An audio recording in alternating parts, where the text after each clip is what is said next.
woman makes a man when it takes away. When it takes away, what else to explain? What are we? What are we to say? What are we to say? What are we to say? For me!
Good evening.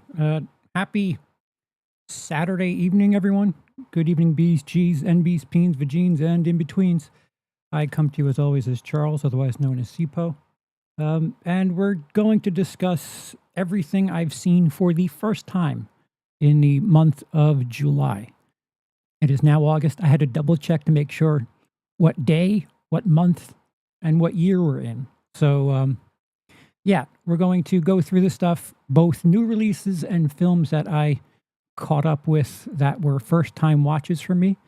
And what we're going to do is we're going to go one by one, and I'm going to have the list as Letterboxd has them ranked, not by how I have them ranked. You will see my star rating as we go through them, but we're going bottom to top. So what Letterboxd has decided is the least good of the films that I've seen for the first time in July will go first, and what Letterboxd has decided the best film that I've seen for the first time in July, which is kind of unfair for the new releases, like especially if it's something that, you know, was released on July 30th and it's gotten nothing but like 5-star ratings, because that tends to happen with review bombing. Or I guess it could be the opposite end too, where people are only giving it 1 star.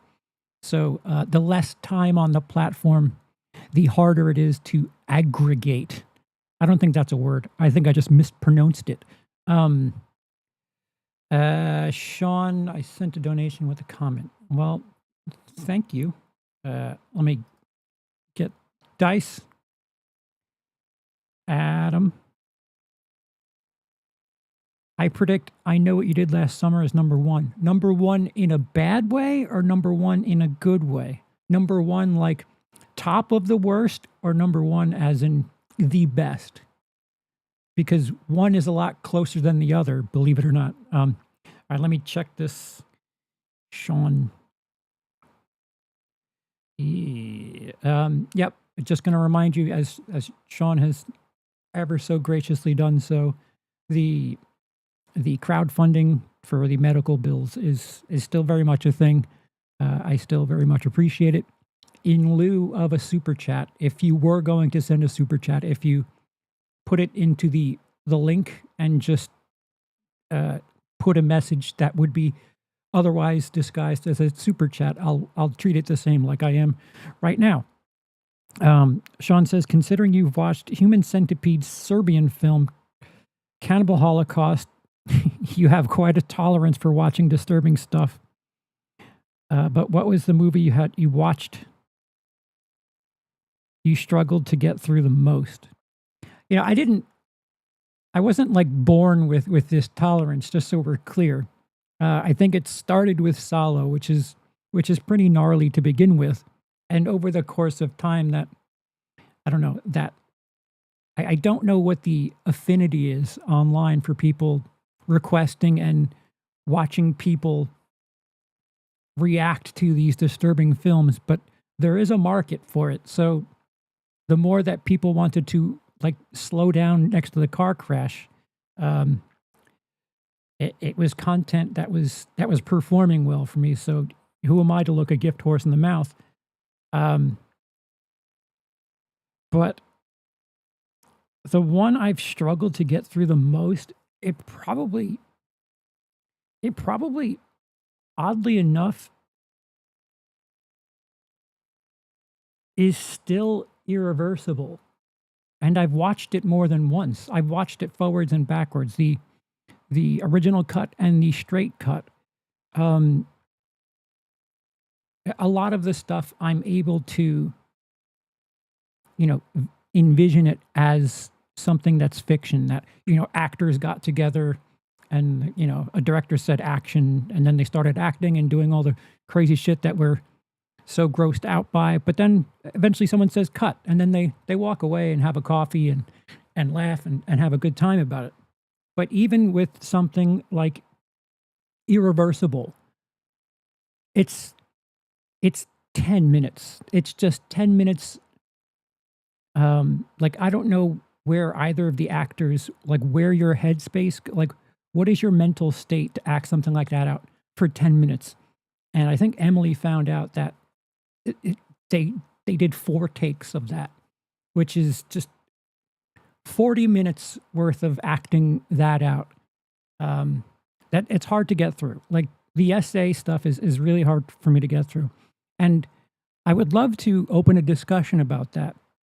Why does it seem like people are more likely to be okay with someone getting offed on screen, but not essay on screen? Like, I've always found it interesting. Like there are people in the horror community that they don't mind watching a bunch of teenagers, women, children, all of that get wiped out. But if you take out animals, they have a problem with it, which is like, there's something there, but I can't really put my finger on what exactly that means. But I think it's fascinating that some people can tolerate something in fiction, but not another thing. And I don't know, knowing that it's all fiction, like, there's some stuff that's real, like Cannibal Holocaust, the animal stuff, like that sucks.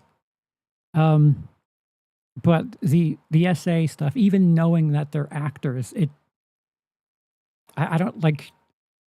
I don't like, what are the vibes on set prior to, during, and after those takes? Because I don't know. I don't want to imagine where, if I had to act in that, where I would go in either direction. If I was the antagonist or the protagonist, like, I don't like the idea of putting myself through that headspace. So that's probably it. Oddly enough.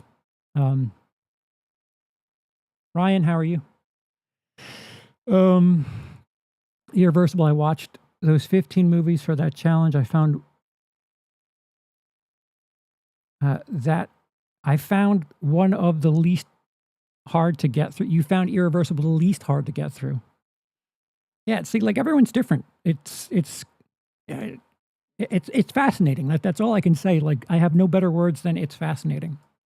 Dice says, my theory is when a character is killed, it's quick usually. It ends.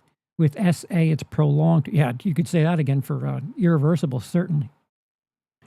You and the character live with that.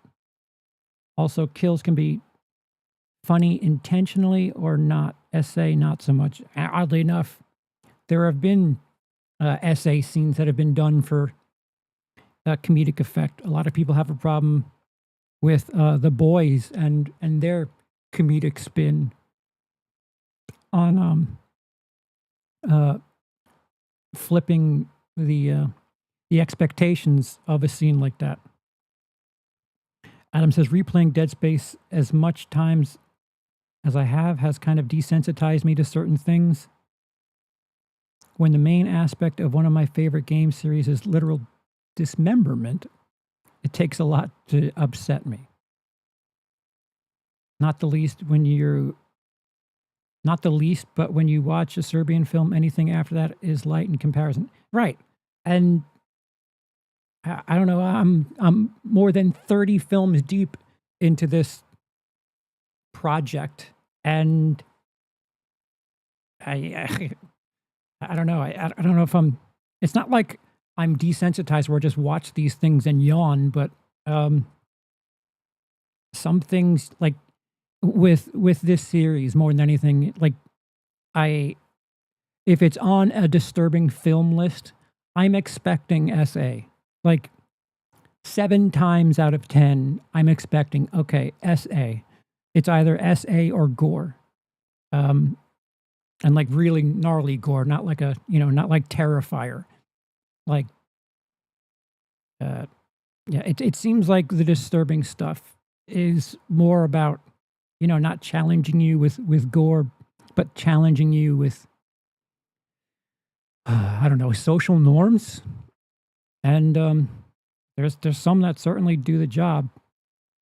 But I don't know if I'm desensitized so much as, I don't know, knowing that a lot of it is fiction, and if the story is good enough, as bizarre as that is to say, if the story is good enough, I guess I'll put up with it, if that's the right way to put it. Like, Come and See is just miserable. It's just a miserable time, but it's, as far as what the film is intending, it's powerful. It's for everyone who says Saving Private Ryan is the best war film. And they'll give Saving Private Ryan the same pluses as I would for Come and See. Like, it's just brutal. And I guess we don't hear very much about the Russian end of WW2. Anywho, dynamite transition we're going to make here into something nice and fun.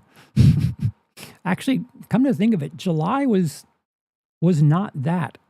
For as much as I'd like to transition from disturbing films, there was a lot of misses, a lot of unfortunate disappointments, I guess, in July. Even the new releases, it was quite disappointing. And the stuff that I watched for the first time, I kind of went down a rabbit hole there with, well, I don't want to spoil it, but I caught up on another director's work, and I don't know, I'm just not in on it. So we'll start with Letterboxd's least favorite film of the ones I've seen for the first time in July, and that is Ice Road Vengeance. All the Liam Neeson movies that he's done, like post Taken, they all really kind of blend together for me. Like, I thought this was its own thing for a little bit, and then like 10 minutes into it, I was like, oh, this is a sequel to something. And like that COVID era of like straight to DVD, straight to VOD, should I say? Like those, there was like 3 or 4 that Liam Neeson had. Usually he has some of that January release fare, and Ice Road Trucker, whatever the hell the original title was. It kind of like took place in Alaska or something. He's a trucker, and shenanigans spiral out of control in the third act.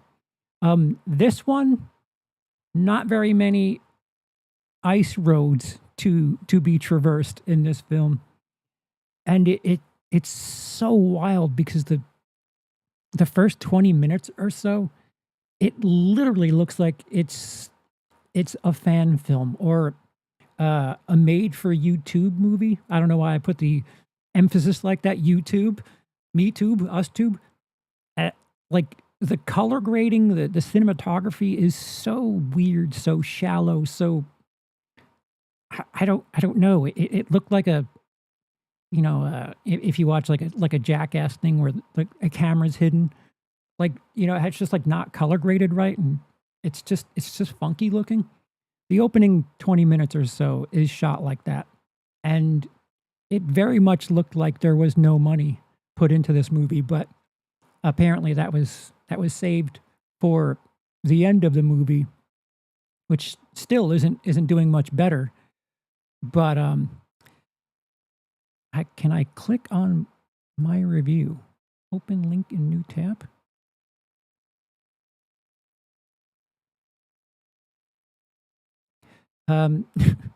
So here's my summary on the 1.5 star rating that I gave it. Again, we're going by how Letterboxd has it ranked, not how I have it ranked. My review is in parentheses, in quote marks, life is for the living. and I just say, wait, what movie was I just watching? And I feel that way right now. It takes place in Kathmandu and the Himalayas or whatever. I forget. Not much snow in this movie except like when they get to the tippy top of the mountain. And I just don't care. I don't care. Like I don't know why like any of this mattered.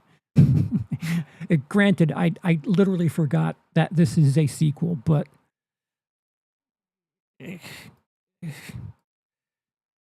yeah, it deserves to be there. I'm not going to argue with the folks of Letterboxd in putting Ice Road Vengeance there. Okay.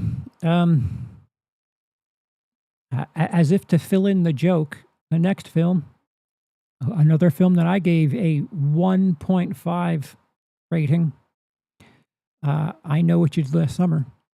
The 2025 remake, reimagining, not very good, like at all.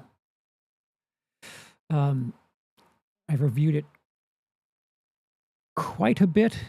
I'm trying to load my review for it as what I put. Oh, my Letterboxd review is a little bit more wordy. So I type Jennifer Kate. That name is hard to read with my head and mouth. Jennifer Caton Robinson really wowed me with Due Revenge. Less so here. I truly hope this is more of an attempt to appease the studio for future considerations, because redoing a second-rate 90s era slasher with some changes isn't displaying the fresh perspective she brought to the subgenre. Well produced, and if I have an especially glowing note, it would be for the score. During tense moments, it felt fitting and modern-ish.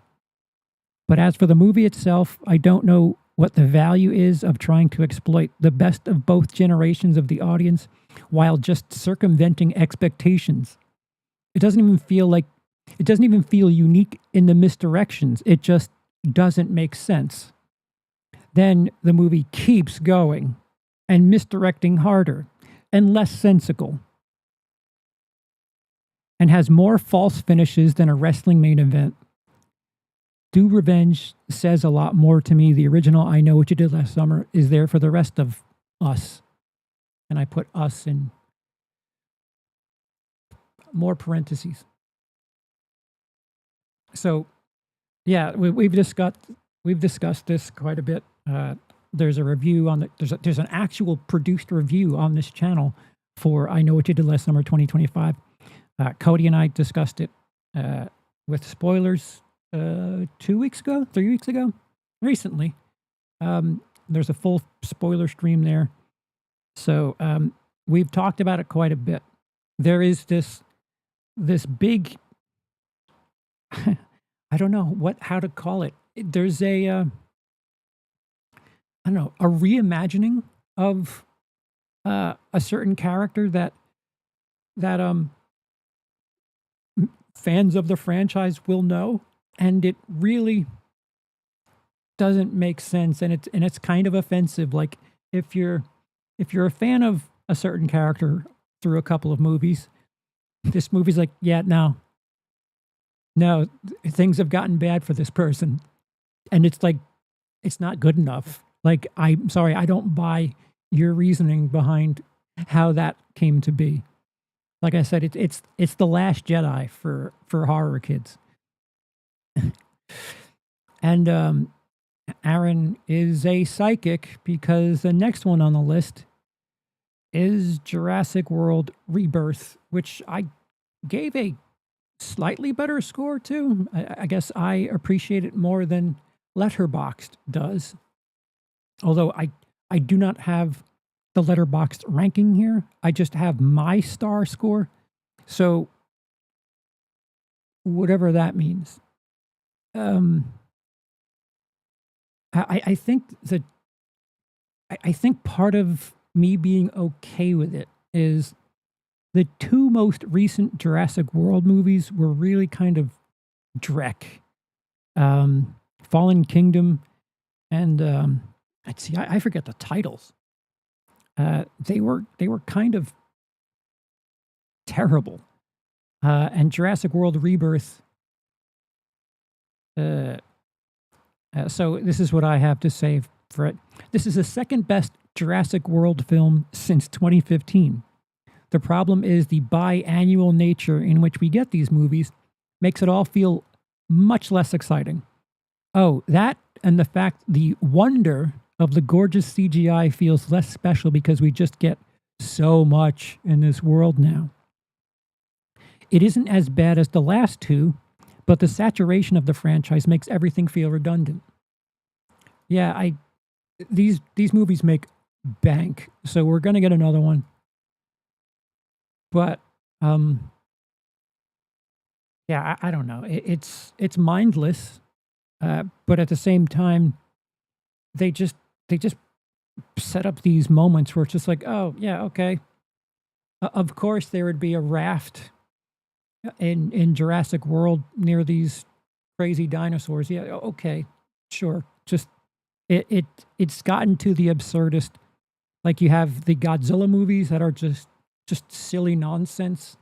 These great big giant fucking monsters in the Earth's core, which is another. All right, that's a different movie. Well, anyway, it's just nonsensical, and it's just turn your brain off and look at big dumb things, do big dumb fights, and Jurassic World Rebirth is kind of that. Like, it's unfortunate that the movie-going experience has been reduced to like an amusement park on the screen, and it's less so about, you know, having an entertaining, a challenging, a rewarding, dramatic experience, and it's more just, oh look, bang bang pow pow, and I don't know, we're in trouble. Not saying much. Felt like it wanted to be a PG-13 Predator ripoff.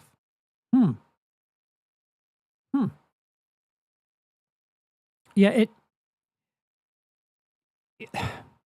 it's weird that there's a bunch of Jurassic movies, not even just World. I think they did it in Lost World and 3. They did it in 3, I think, where they just like create another, you know, thing that we don't know, like this computer generated dinosaur thing that, you know, it just further extends the question of should science do these things. And like, yet when you do it every time, it doesn't really matter anymore. Like, yeah, okay, I wonder if they're going to have we created this fucking Frankenstein's monster dinosaur thing, and it's going to be so powerful, and we're going to have to try to figure out how to take it down. And like, yeah, you've done that already. Like, do you have nothing left to say with this? Like, I, I don't know. It's a shame because, dude, I think Jurassic World is the second best Jurassic Park movie. Jurassic Park, Jurassic World, Lost World, the rest. I was so like I know I'm in the minority here, but like I was really, I don't know, fired up about the prospect of Jurassic World moving forward after the 2015 release, and a lot of people weren't. And I guess I've now experienced for 3 movies straight now what everyone else was feeling for 2015, and it's just like, oh, is this what this feels like for everyone else? This isn't fun at all. This is ugh. All the Jurassic World sequels are just popcorn movies, 3-star movies with no reason to exist. I can't argue with that. I can't argue with that. Coming up next, TikTok's favorite, Happy Gilmore 2. Ooh, yeah, I gave it 1 star. I think without cheating and looking ahead, I think this is my least favorite, not even just new film, first time watch. I think this is my least favorite thing I've watched in July. My quick review is, hey, remember the funny parts from the first one? Well, this movie sure hopes so. Cameos and running gags go so far past fun to a point where none of it matters. If this were made 10 years ago, the cemetery scene wouldn't have been necessary. They shoehorned something where all of the dead people are buried together and have a fun little scene. Put a little side note here. The director of photography being named Mulligan is the part I smiled at most. Reading the credits and seeing that the director of photography, their last name was Mulligan. In a golf movie, see, it's a golf term. And then I said, on top of all that, I have to witness Becky Lynch putting Shooter McGavin over. Shake my head. That is wrestling terminology I'm using on you. Yeah, I'm trying to think, like, if I genuinely laughed, if there was a moment where I was like, haha, or even tuh. I was so shocked with, they make a choice in the beginning, which I've seen arguments that, Happy Gilmore 1 started with a bit of letdown drama. And yeah, okay. If that were like the only problem with the movie, fine. You can rebound from that.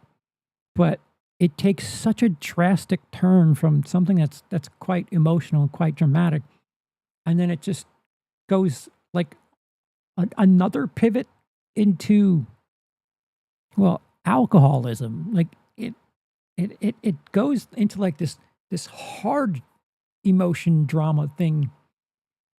And while it's still doing that, it decides to start doing like mid 2000s, early 2010s Adam Sandler style jokes and running gags. And there's a thing where he's got a very special secret about where he drinks and what he drinks out of. And within 5 minutes, the gag of things that he's drinking out of just is dead. It's like so beaten to death. There's nothing left. It is a husk of a corpse, and it just keeps going and going and going. There had to be 20. I'm not kidding. There had to be like 20 of these running gag references where a lot of these jokes, like they would show you a clip from the first movie to make sure that the modern version of that joke makes sense to someone who maybe is under the age of 30 and didn't see the first one, where like if you take away the first film, just even take away all the pieces in this movie that show the first film, this movie's nothing. The things that are, I don't know, I would assume funny to some people in this movie, like really need you to like understand the point that they're making. Like it feels like if frat boys just wrote down all of their favorite parts from the original Happy Gilmore, and they just like referenced every like scene or line, like it's all in the hips, like they just do that, like it's all in the hips, like huh? You know, it's fun to have like Easter eggs for fans, but to go through every single one of them, like you're doing this checklist, it's not engaging for a story. It's not comedy. Like what is the purpose here? You're just reminding us that there's a better movie somewhere, that this stuff actually exists in context somewhere. Like, yeah, it's all in the hips. It's a cute joke, but it's a fucking throwaway thing from a better scene in a better movie. You know, just saying it like, hey, it's all in the hips. Get it? Yeah. Okay. Hey, look, the guy with the nail in his head, he's not with us anymore, but his son's here. Looks the same. Funny. Haha. I think the issue with Adam Sandler style humor is, you know, early 2010s Adam Sandler humor. They desperately lean on this thing looks funny, and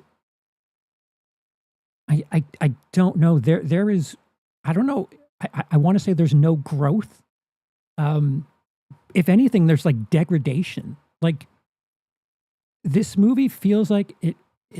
If you're a fan of the first one and somehow you got younger, this movie would be for you. Like if you were 14 and you enjoyed Happy Gilmore 1 and somehow you de-aged and are now 8, Happy Gilmore 2 is for you. Like, you know, like kids, they think something's funny and they just keep replaying the same thing, or you want to hear the same joke over and over again. This movie does that. Like, hey, remember this thing that we desperately need you to think is funny? Here's more of it.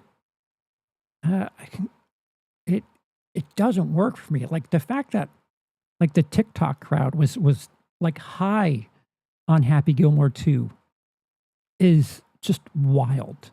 It's wild. You know, this isn't, you know, were you expecting The Godfather? No.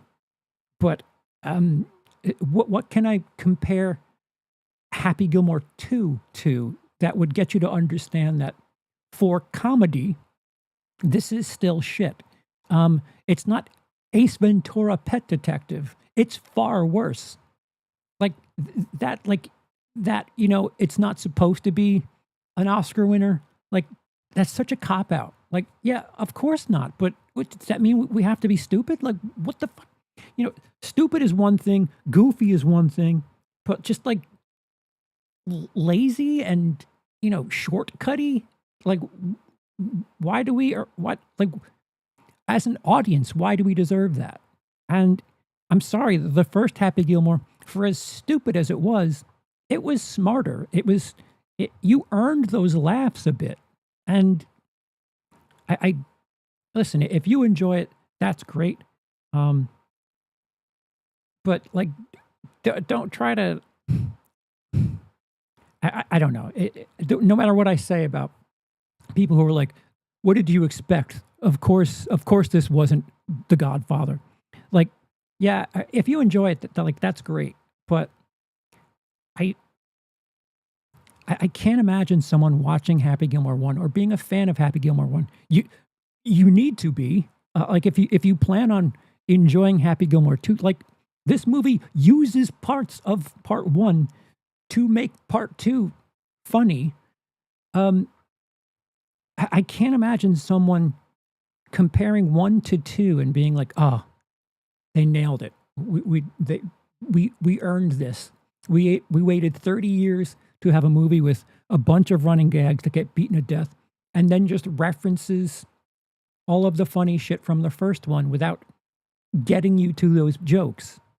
Like, yeah, no, I say the lines at work too. Like, yeah, I know it's funny from the first one, but can you do new funny things, or are you just going to reference the old funny things? Because that's kind of shitty. And once again, legacy sequels not doing too well. But there's a pocket on the internet that quite enjoys it. And I don't know.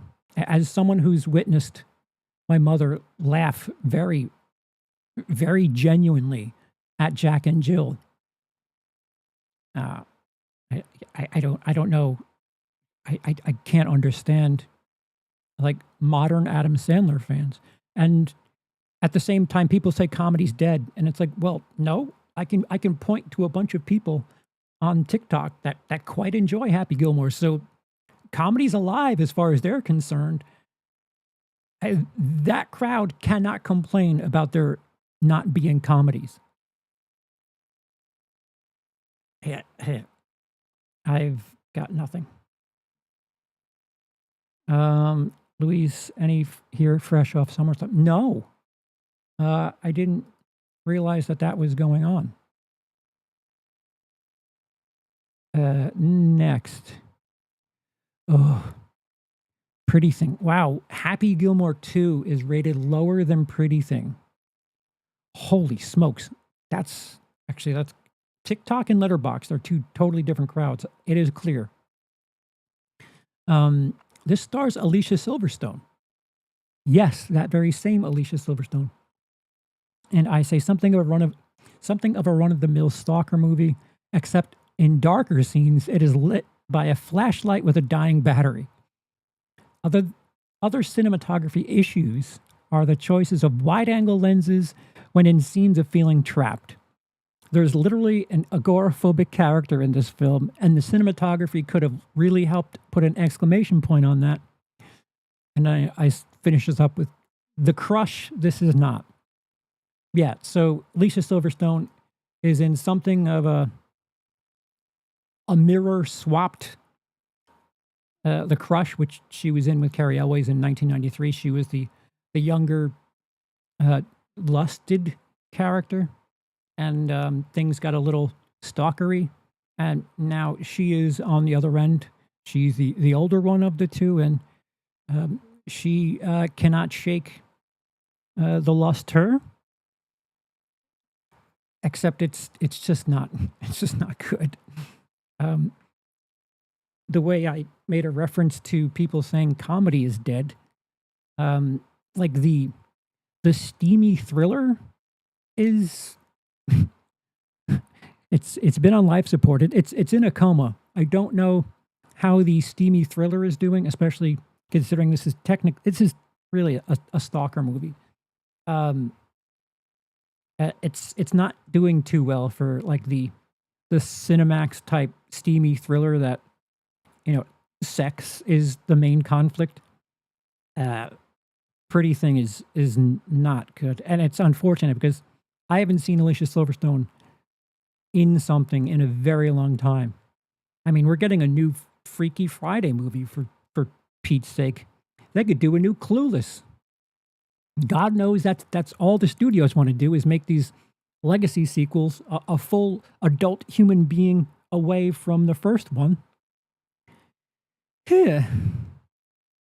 But yeah, I don't know what streaming service it is on, but it never went to the theaters, or at least I don't think it did.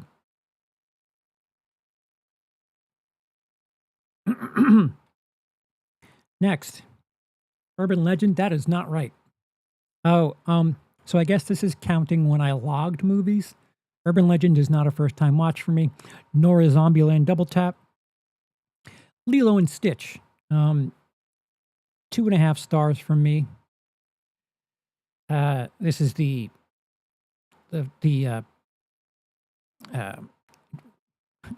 it's still animated. What the hell am I trying to say? It's not the cartoon from 2002. It is the 2025 release. and my short review is somehow a bit less emotional than the animated version. Should be just fine for the target audience, though. Yeah. The animated version is more charming than this one. Like there's slight things that make it different, but like I was asking Emily, I'm like, was this in the, like, is this different?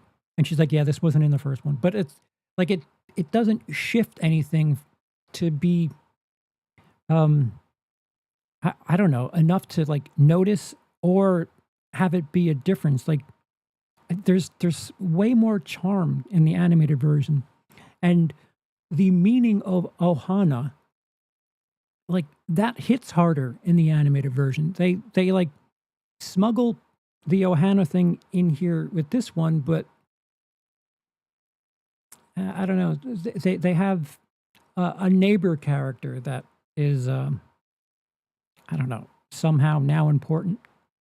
And I don't, the early fuss that was surrounding this movie was the fact that one of the alien characters is a cross-dresser in the animated film. And in this one, I guess people were bothered that it was now a human being that didn't go so extravagant.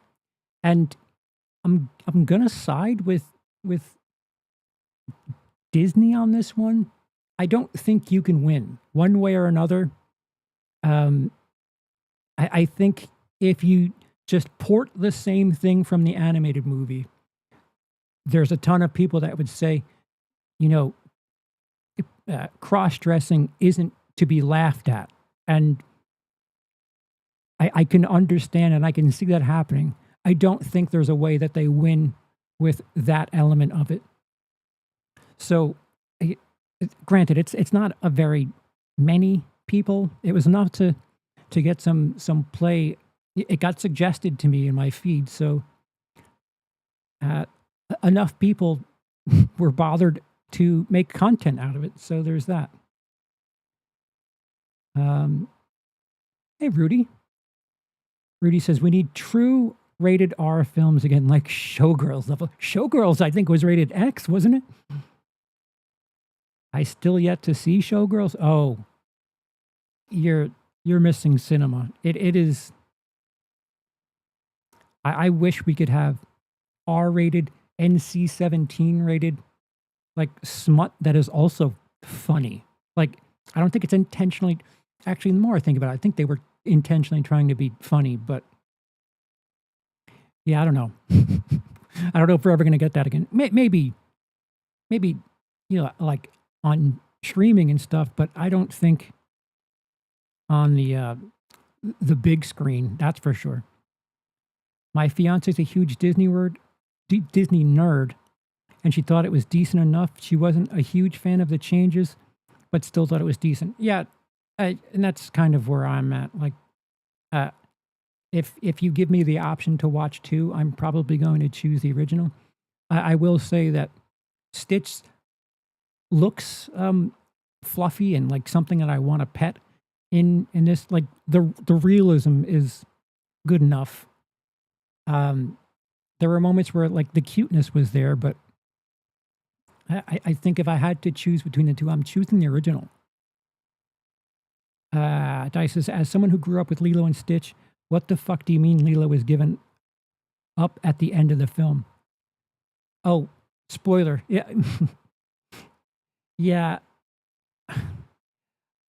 So I think the messaging of the movie is that the older sister is going to be able to, you know, everyone pulls together for the sake of Ohana. Like, I don't quite remember what that was, but like she goes to school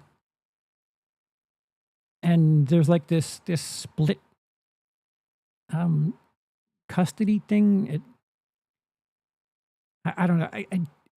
I didn't care enough to be devastated. So like I'm kind of separated from the original. It certainly is better than Dumbo, which in my opinion is the worst live action remake to date. Paul Verhoeven appreciated sex in Showgirls the way he approaches violence in his movies over the top, and it's hilarious.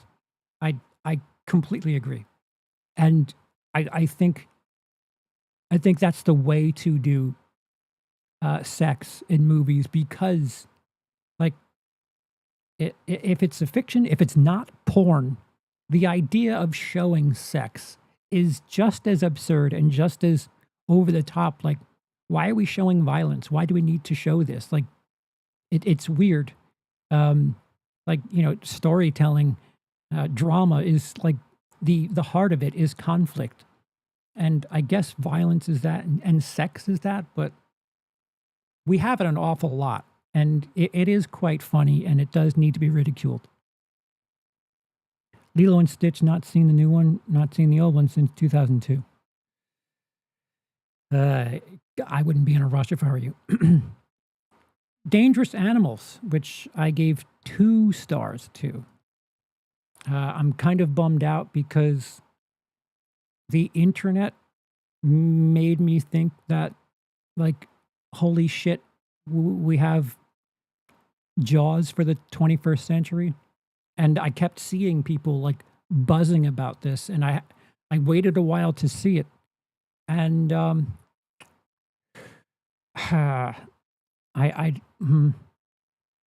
I have a 1-sentence review, and I say, what if fresh but sharks?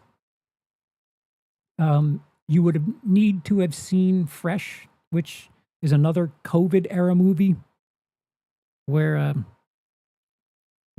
guy takes a girl and she's hostage, and there's a dynamic there that is the driving force. I mean, if you see the poster, you'll have an idea of what that catch is. But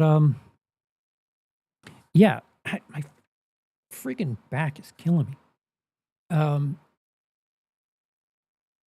It's gorgeous.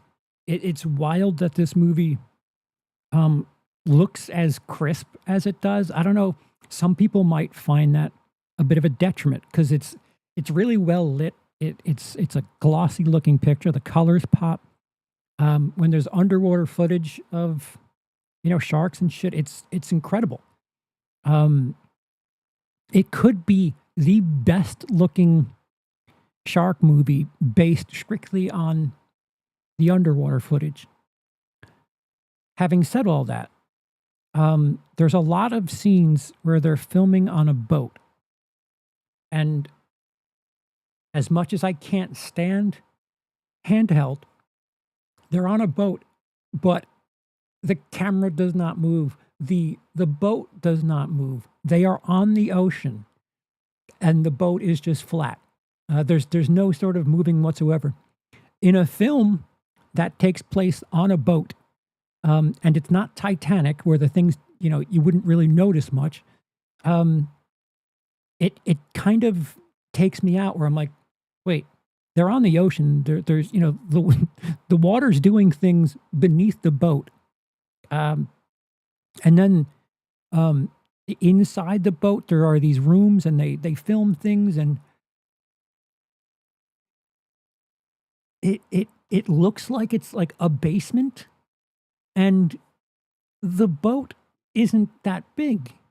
I would imagine that this is filmed on a set, and this is so weird for me to say this, but like I would almost want them to like simulate the ocean, the swaying, because it was so perfect. It was so clean with its look that like what my shoulders, what my body wanted to do watching this movie was kind of like, I don't know, taken out of it because there was no movement.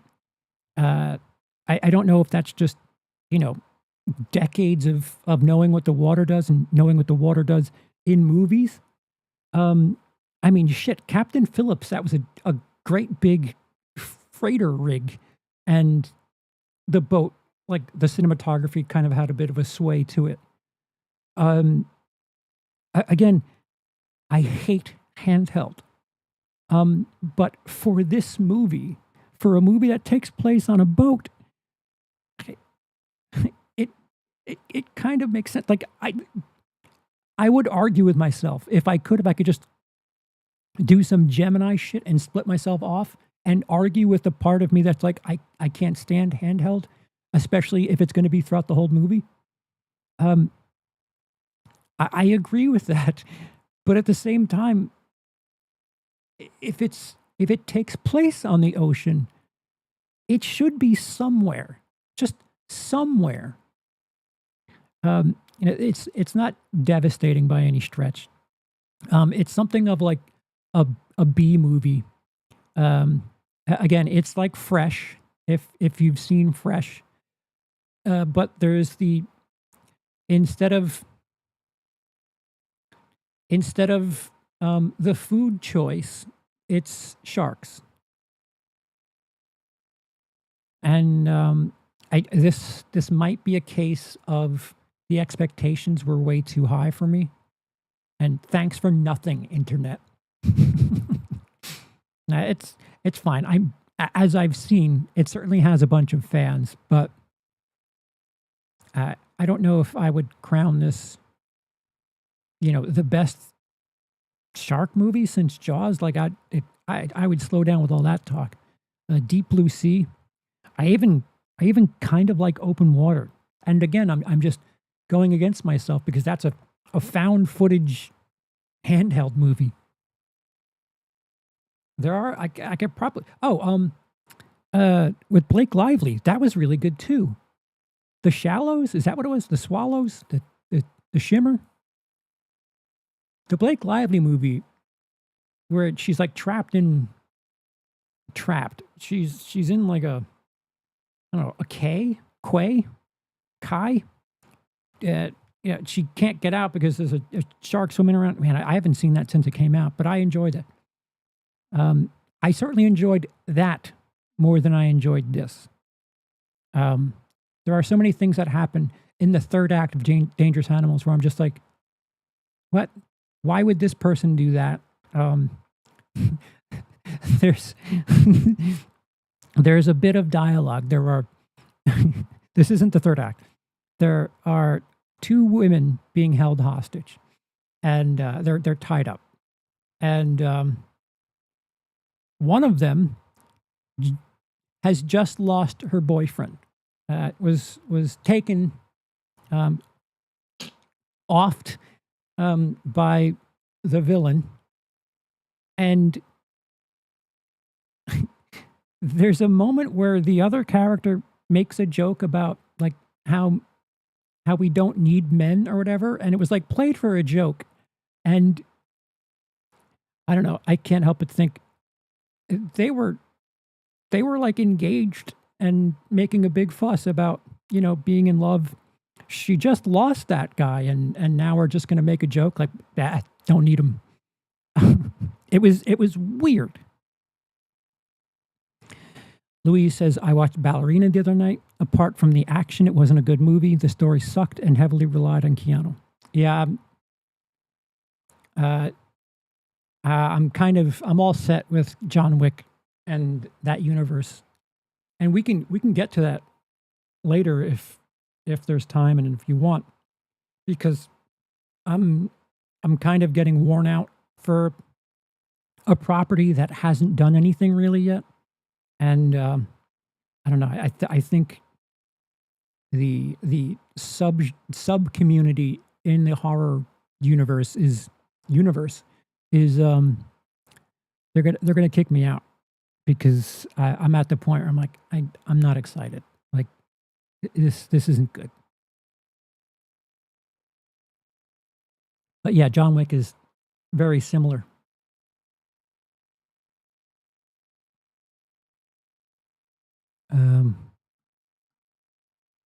Scroll, please.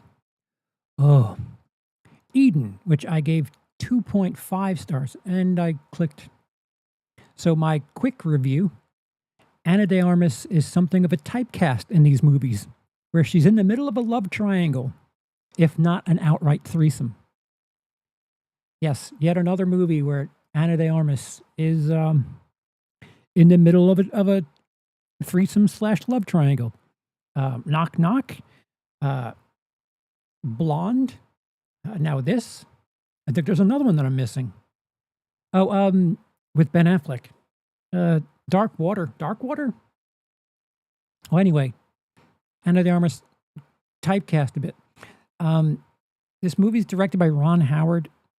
I think it was made for Germany and dubbed. So their delivery is really weird. There are actors that you recognize. They're English speaking actors, but something about their delivery and the way things happen in the movie, they're just weird. They're just funky. Apparently, it's based on a true story where a couple of people from either Austria or Germany go to an island to start their own little society thing, and more and more people show up to also be a part of that society, and they're left to fend for themselves and create their own rules on the island, and jealousy and human nature takes over, and interesting. It's wild that so many talented actors and filmmakers took part in this, and it's so painfully mid. Like, it's just mid. Ana de Armas is like a big deal right about now. What's her face from Fantastic Four First Steps? Mrs. Fantastic? Whatever. The blonde from Fantastic Four First Steps, she's in this too. Like, it's so bizarre. That poor bastard from Inglourious Bastards, who seemingly always has to play a Russian. He was in this as I said Russian, I meant German. Vanessa Kirby, thank you, Sean. Vanessa Kirby's in this too. It's just so mid. It's a movie that if I were watching it on a flight, I don't know if I would try to find something else to watch. Like that should tell you everything. Like, when you're on a flight, you've got nowhere to be. Like, you're stuck for however long that time is. The thing is, when you're on a flight, you have other options. Like, I don't know if I had to keep myself distracted, if I would tough this out, or maybe watch Seven for the 59th time. Because it's just, I don't know if it's like the style and the way things are presented. It's just funky. And I'm assuming that has something to do with the fact that it was dubbed. But yeah, July is a weird month for stuff. And we keep going. Well, on the other end, we had Vanessa Kirby, and now we have Mr. Fantastic.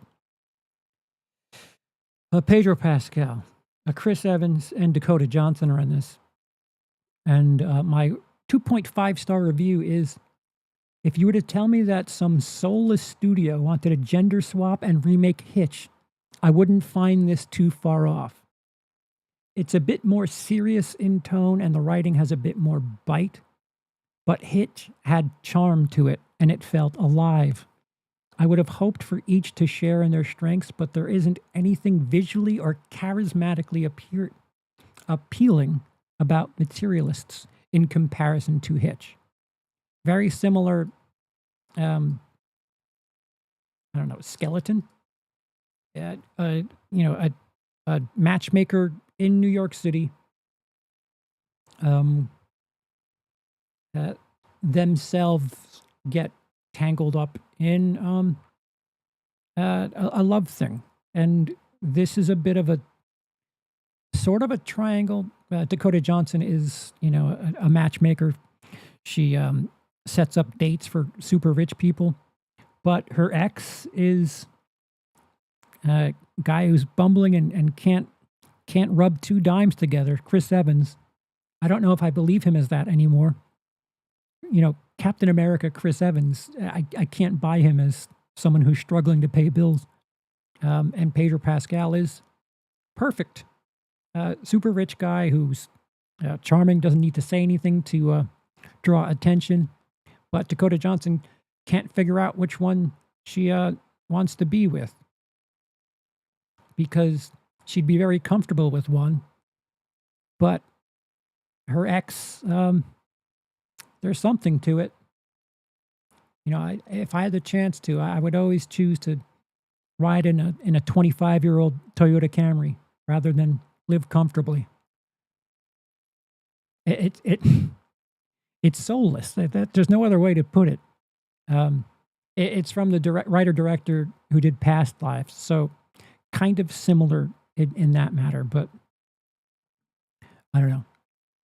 I don't know what, like, it feels like comedy is trying to find its way, and like romance that isn't comedic. There's some comedy to it, but this is more romance drama first, and I don't I don't feel too good for things. It must suck to be.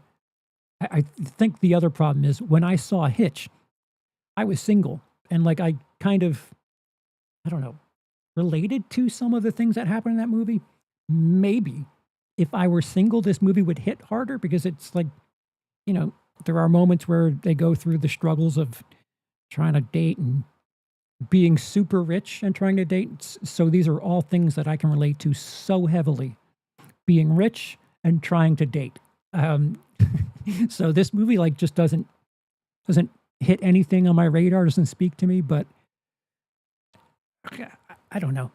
If you're having a hard time on Tinder or Bumble or Wickwalk or whatever the fuck other apps there are for dating, maybe it might speak to you a bit better than it did me. Ooh. White Bird in a Blizzard. I gave it 2 stars.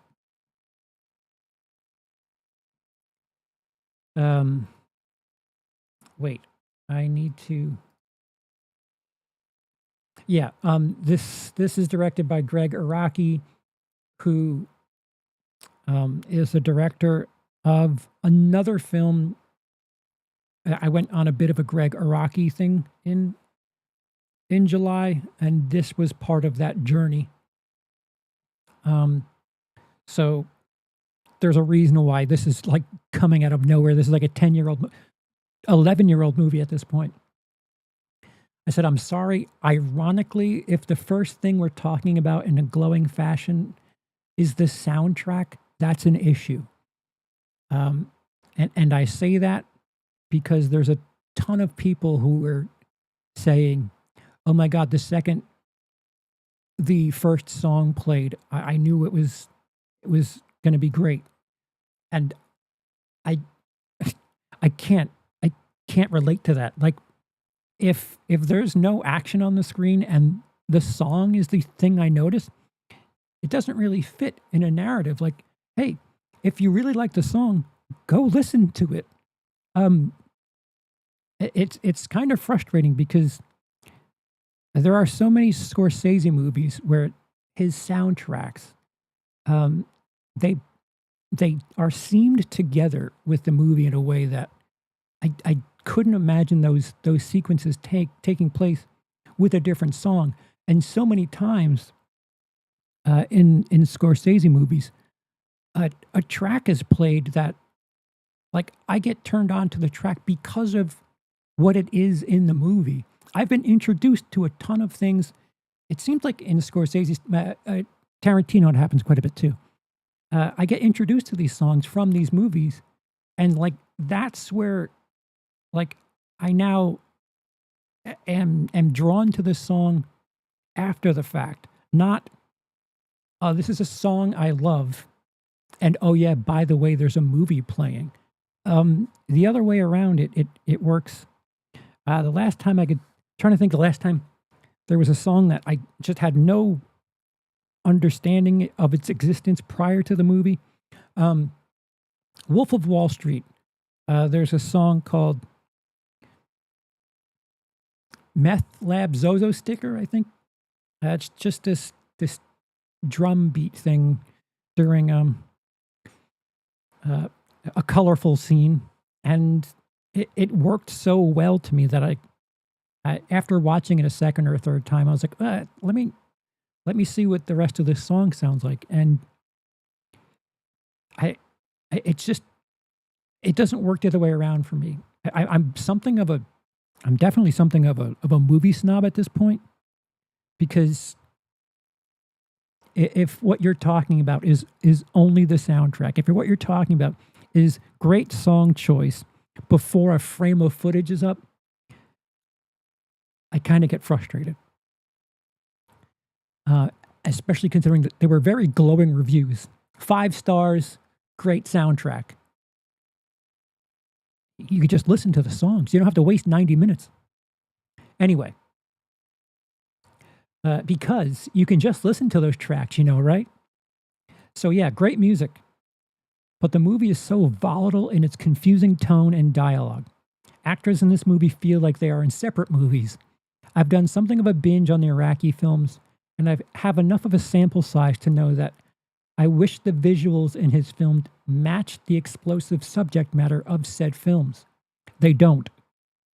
Flat lighting, awkward tone and mood, and dialogue that in no way matches sitcom-type cinematography.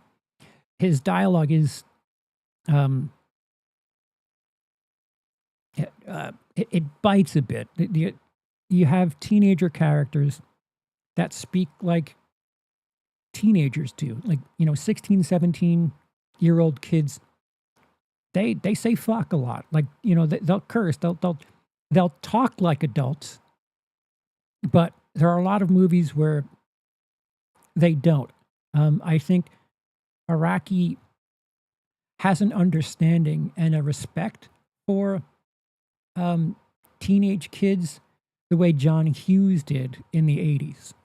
And like, if John Hughes is like the PG-13 understanding of the way kids act, teenagers by kids, I mean, Greg Araki is the R-rated guy that understands, because they do talk about sex. They do tend to do things like that at that age with each other.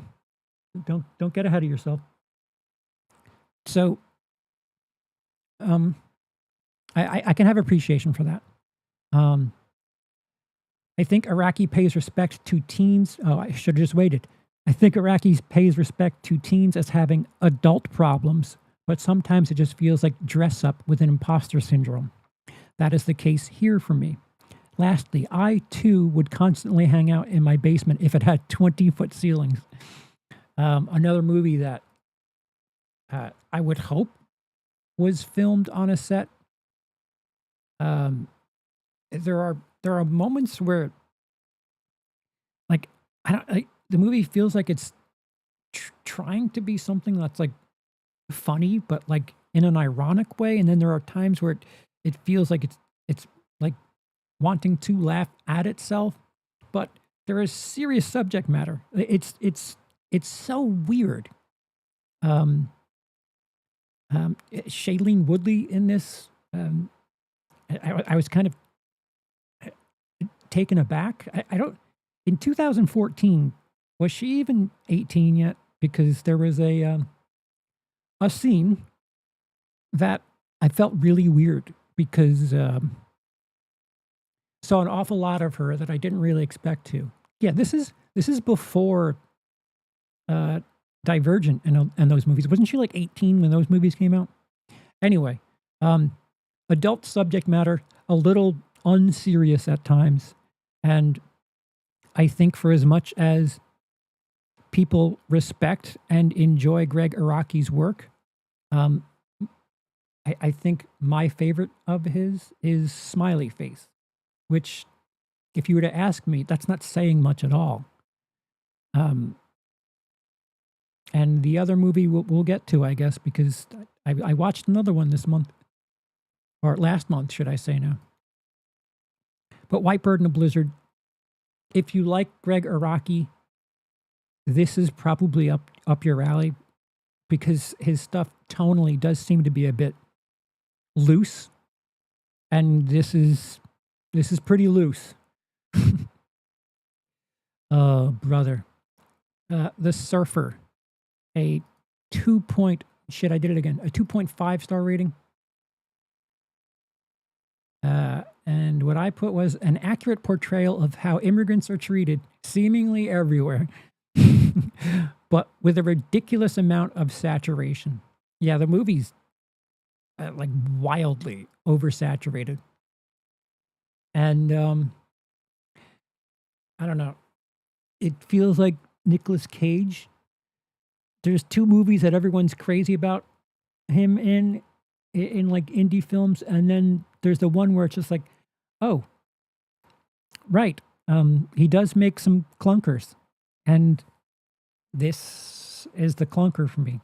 It's so oversaturated, like a lot of beach scenes. The sky is very blue, the sand is quite tanned, and their skin color is just borderline orange.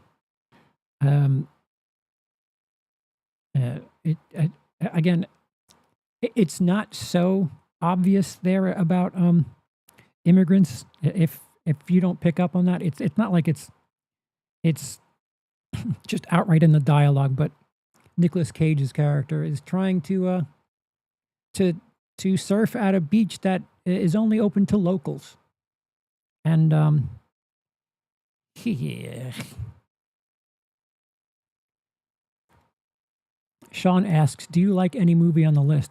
Sean, we're going from bottom to top. Did you not pay attention to the beginning? It's going to be like this. But to answer your question shortly, July was kind of rough. So, yeah, it's just, I don't know. It's the clunker Nicolas Cage movie that I've seen recently. It is not Long Legs, that's for sure. We Are Marshall, that's not a first time watch for me. That is a I guess I just put it in the diary. That's not a first time watch for me. Night of the Creeps, a preview of October. My review is this. This is such a bizarre movie that only could have been made in the 1980s. It is the horror cousin to Back to the Future in its love and homage to the 50s. I feel like there's this giant chunk of movies that were made in the 80s that thought of high school college crowd as the most important people that things could happen to. If you wanted to see what a bizarre science mystery from the 50s having an effect on the 80s sorority culture, this movie is the one you want to see. Oh, and factor in a lemon squeeze of weird science type relationship between the two male leads too. I don't know why I said lemon squeeze. A small drop? What do I mean by lemon squeeze? I love when I don't even know what the hell I'm talking about. But yeah, Night of the Creeps, fucking wild. Like, if you think about at that time in the mid 80s, there were movies like Life Force that came out. I don't think Life Force was that big a deal, but there was like these, sci-fi but horror, but also comedy. Like Life Force is vampire movie, but also space, and end of the world drama. Like it's interesting that in the 80s they were like doing a whole bunch of shit. They were taking genres and like making this three-headed monster. Night of the Creeps is fucking wild. It is so 1980s, and like that's not like a knock against it. This is a time where weird science came out. Back to the Future. I don't know if you do Back to the Future now, and nor should you. Monster Squad. It was just a really interesting, creative time, and a lot of teenager movies were fucking. I don't know. I don't know what I was expecting, but it caught me by surprise. Di says, I've reviewed Night of the Creeps, many little nods to horror directors and such. Yeah, it's fun. I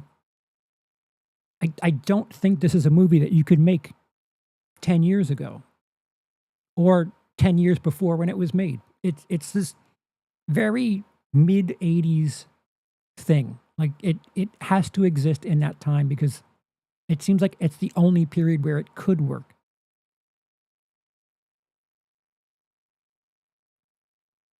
Wait, what is Louise asking? Oh, yeah, zombie movies. I think it's on the Patreon page, Louise. I think it's somewhere. But yeah, zombie movies. Or not zombie movies, but infection, undead things, and a cartoon. And one cartoon.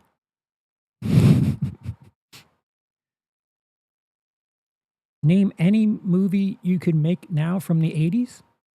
The Running Man. It's in the subreddit for Autopstream. Thank you, Adam. Yeah, r/Autopstream. I should have that here too. I just realized that I don't have my TikTok thing there. But I do have my Blue Sky. I think I've put 4 things ever on Blue Sky. And I haven't looked at my Twitter in... I don't think I've looked at my Twitter this calendar year. But yeah, there's a bunch of stuff, whether it be on the Patreon page. I think Cody Leach has the pictures on his community file. And it's on the Autopstream Reddit thing. Adam says, how about a new Nightmare on Elm Street film? That would be nice. Dude. Yeah. Yeah, with what's happening with the Jason universe, I'd much rather something Nightmare on Elm Street happen, because Jason universe just being a thing to license, it kind of bums me out because they're not doing anything creatively with it. And I get it. It's a franchise that there's not much on the bones, but hopefully with the Crystal Lake series, you can, influence some meat on the bones. But Nightmare on Elm Street, there's so much you could play with there. Like, it's dreams. If you could do like a, Star Wars, the sequel trilogy. The one thing I really enjoyed about this Star Wars sequels is CG, practical effects. If you could kind of marry those two for a Nightmare on Elm Street movie, oh, that'd be so awesome. You can get so creative with that shit because it's dreams. It can be anything. Oh, the new one. Together, which is rather brand new. I think it just came out on the 30th. My review is this: the true story of me and my gallbladder. I have a feeling that a lot of people are going to crown this 2025's The Substance because body horror. But in all honesty, this movie is to commitment what The Substance was for beauty. And yeah, it's not quite. I have a short that I reviewed it on. I think that's all I have. I only have a short. I didn't do a review. But it is to commitment what I already said it. It is to commitment what The Substance was to beauty. But The Substance is a far more stylish movie. Um, I would say that the substance is a bit better made, but together it has body horror, it has some impressive gore, and the humor is so wildly on point. Like, I didn't know that you could achieve doing laugh lines at moments like that. And this movie, like, really catches you off guard that, you're busy being scared or grossed out by something. And there's like a laugh line that works. And it's not like something that like they're making a joke of the situation, but it's just I'm impressed by how the comedy worked. And it doesn't feel like it's taking away from anything. It complements it really well.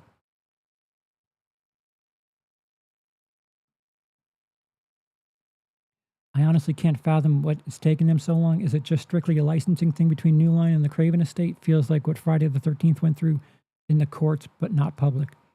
I think the Craven estate is kind of holding on hostage. It's weird because Scream just keeps going. It's not like A Nightmare on Elm Street was like this one movie that Wes Craven did, and it's sacred.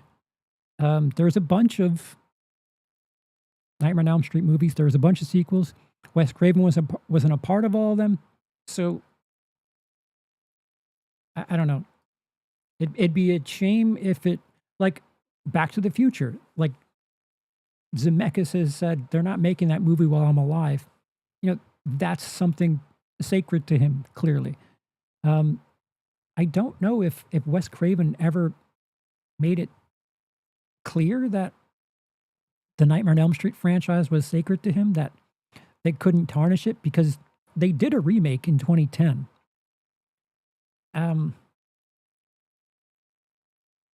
And I hope it's just not like trying to get the bag, because if the estate is trying to, do things for money's sake, that's kind of a bummer.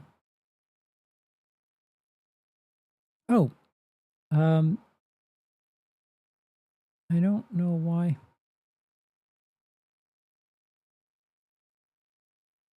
Oh, it's stuck. I can't go higher. So Smiley Face is yet another Iraqi film that I think I gave it the same score. Did I? Wait, 2.5. Now, White Bird in a Blizzard is 2 stars.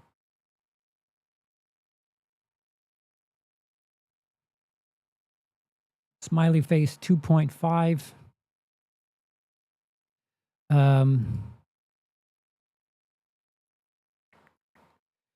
Iraqi certainly has a samey look to his films, and flat cinematography is that look. For those of you who don't know, flat cinematography is everything's lit the same. Like, I'm not flatly lit. Like, the background is a different. It's not the same lighting as me. A Greg Araki film, the background would be lit the same amount as I am, and there wouldn't be very many shadows and influence with color or shadows. It's just all the same color. Everything's pretty much in focus, like sitcoms. If you watch sitcoms, everything's lit the same and in focus the same, and the color just is the same. There's no visual storytelling. There's no language with color or light. Man, I'm a nerd. I'm not high at the moment, so this doesn't hit nearly as hard as I would imagine it would whilst under the influence.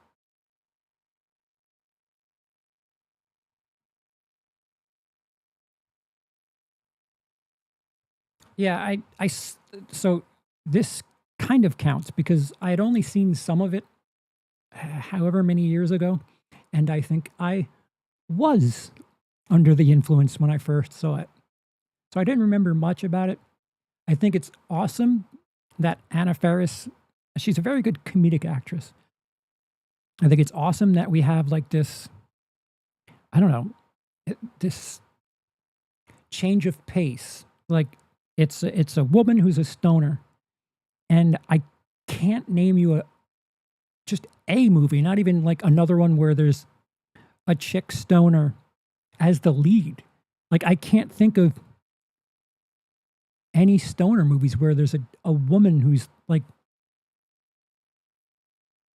you know, I guess Cheech and Chong? Is that the only one I could think of? The chick in the fuck me Alex. I'm quoting a line from the movie. So anyway, I think it's, I don't know, important. I think it's awesome that Anna Faris is very funny, very qualified, great comedic actor. And I don't know, smash that glass ceiling of not having women potheads in movies. Ray says Smiley Face is based. That's a lot of rhyming there. Dice says someone named Alex just perked up. Yeah, it's a stoner comedy. Like, watching it straight is a little weird. Watching it gay, on the other hand, that would be, I mean straight, not under the influence. Straight edge. So, I don't know. It might hit harder. Like, I watched Harold and Kumar without being under the influence, and it doesn't hit the same way. Like, I think you need to be stoned and experiencing munchies, because it seems like every single one of those movies has some sort of munchies element, and I would imagine it hits hard if you're playing along at home. I have to alter this thing because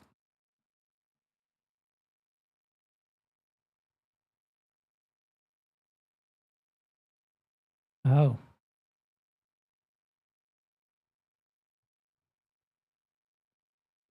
Next is The Life of Chuck, another film I gave 2.5 stars. I said, hey, what if Magnolia had the narrative structure of Memento, but was a bit more pronounced with its dialogue? And then I say, yeah, I'd rather watch Magnolia too. Yeah, this month brought the cunt out in me. It's like a fantasy. It reminds me of Big Fish in a way. Like, if you take Big Fish, Magnolia, and Insomnia, what the fuck? If you take those and smash them together, that's kind of what this movie feels like. Memento. I don't know why. Insomnia. Wrong Christopher Nolan film. It's okay. Like, if this was the best thing I had seen in July, I would say July was atrocious. But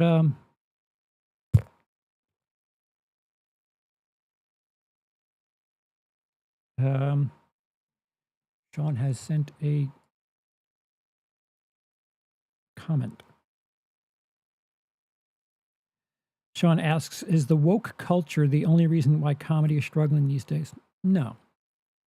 No, I think the woke culture is something of a BS claim from the anti-woke. There's plenty of comedy. There's plenty of comedy that isn't Disney, that isn't a major release.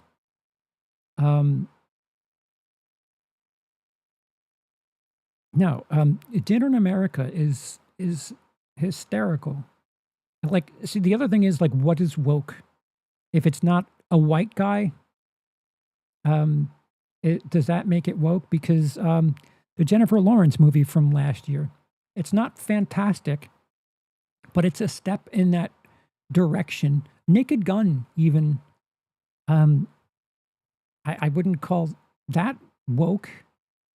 And it's funny. A lot of people enjoy it.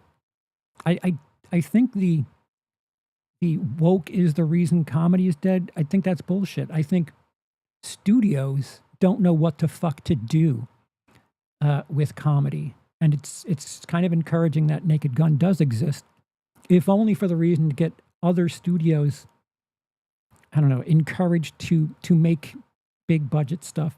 I mean, Happy Gilmore 2, it's not woke. It's the same old Adam Sandler shit where like they're making light of people that look different.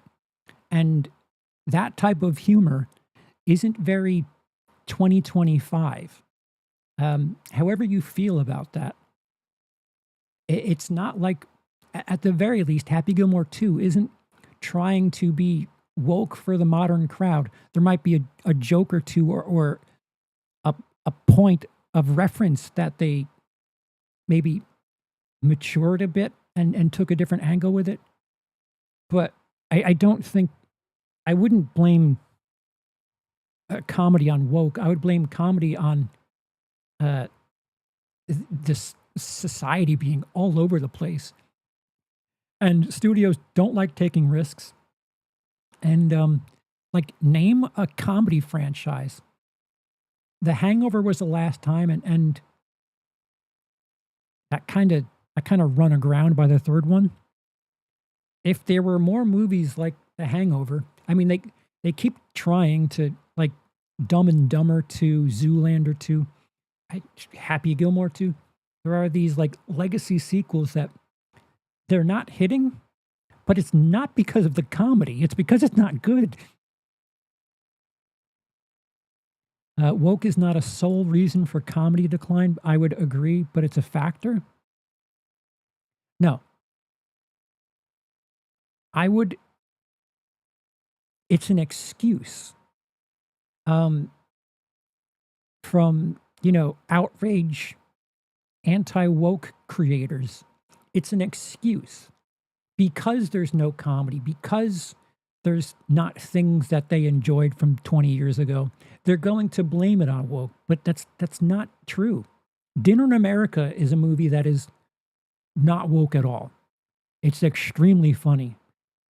Nobody's watching that movie, though, because it got buried because it was released during COVID and is really making its way to have some sort of second life. It's getting like scattered theatrical releases, 4 years after the fact. But no, it's an excuse because, like I was saying earlier about like the smutty thrillers, we don't have those anymore.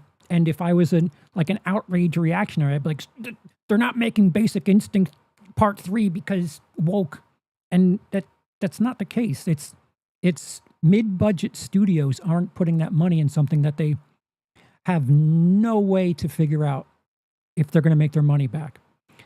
Comedies are a bit bigger a risk than horror.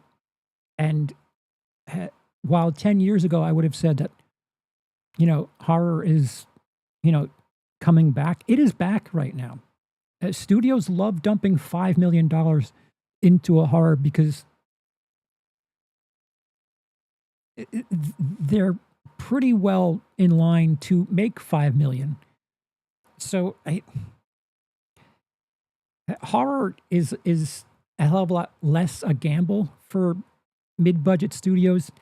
Comedy isn't, and they can't predict what direction it's going in. But there's comedy there. The problem is, like, the streaming services seem to have tried to corner the market on releasing them.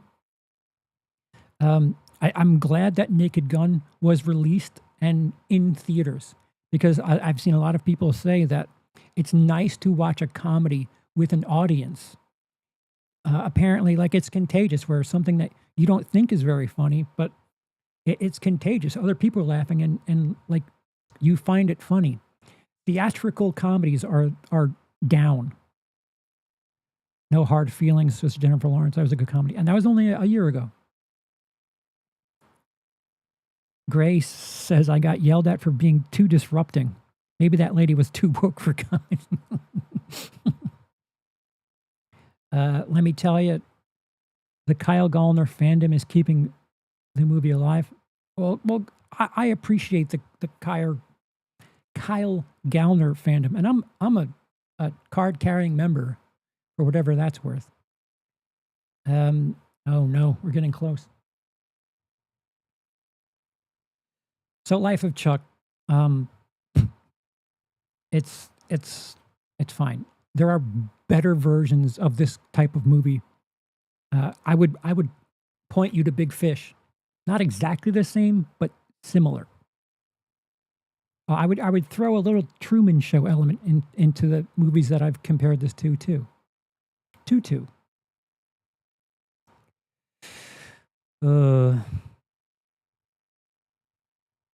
Bring Her Back, which I guess that was the first movie I watched in July.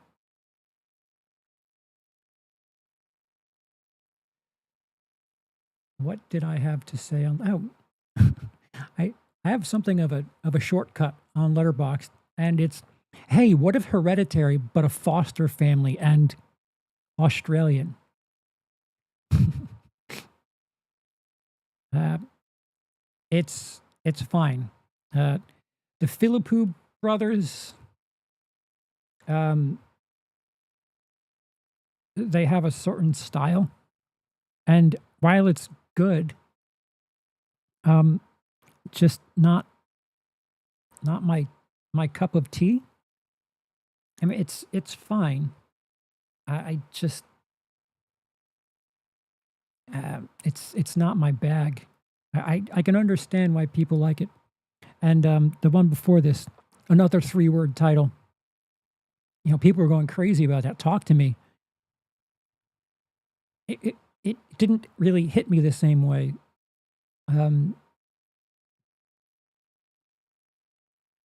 It's strange.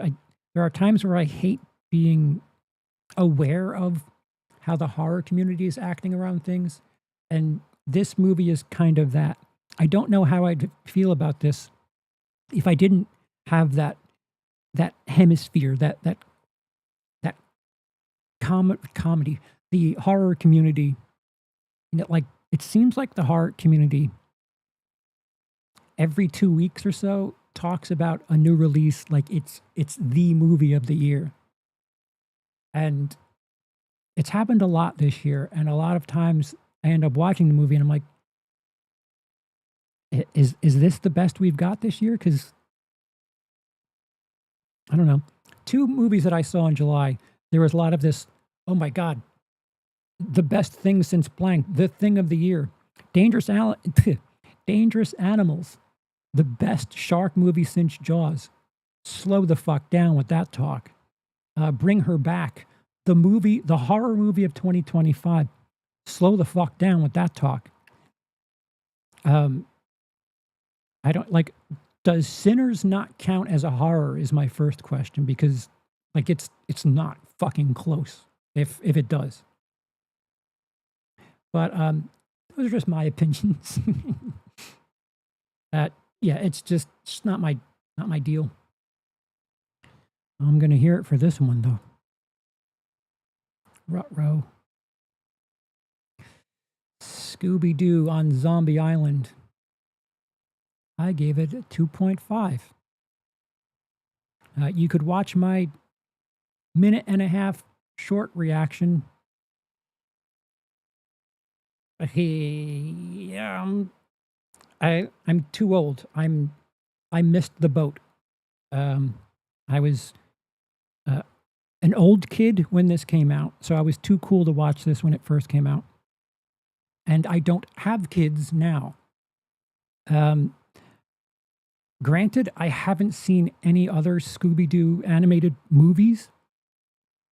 So I because a couple of people commented, it's the best animated Scooby-Doo movie. So without having anything else to compare it to, I might agree with that. But it's short, which is a good thing.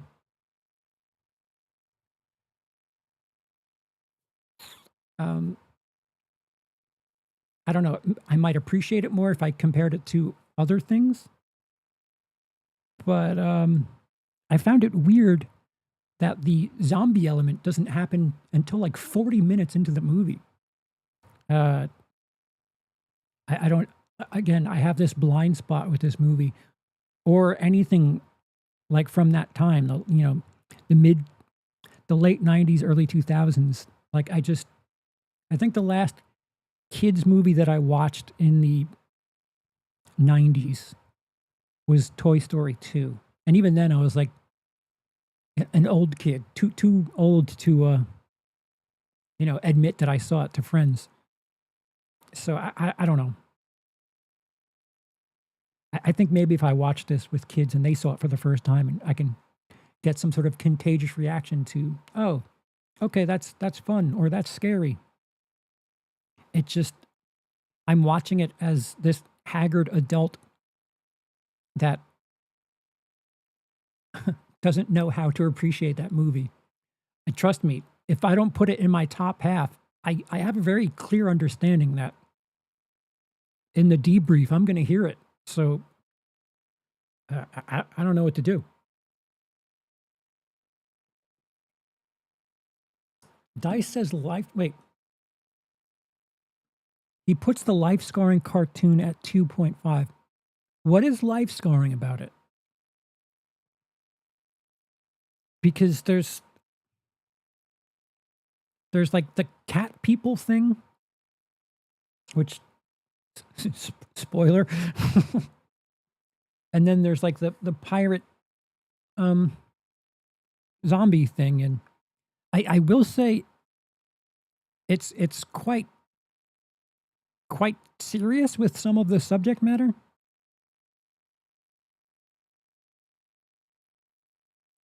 The zombies for one, the werecats yet.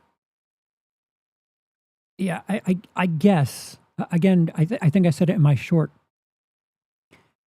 If this is like your introduction to some of this subject matter, that's probably awesome.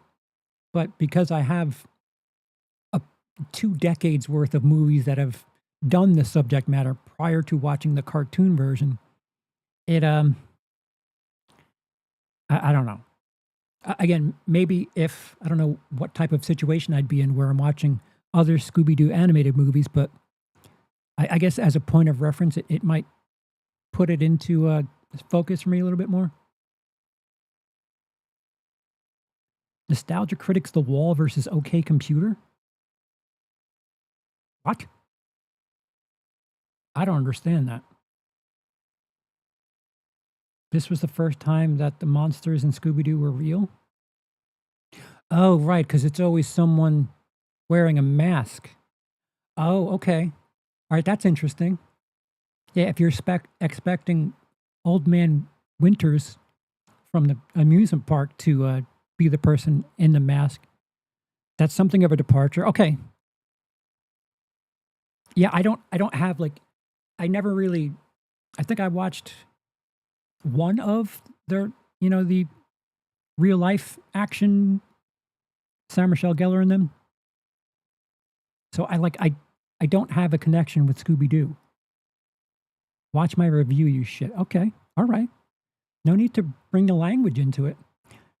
Is that a 1999? Oh, no, it's not. I was going to say, why didn't you fucking...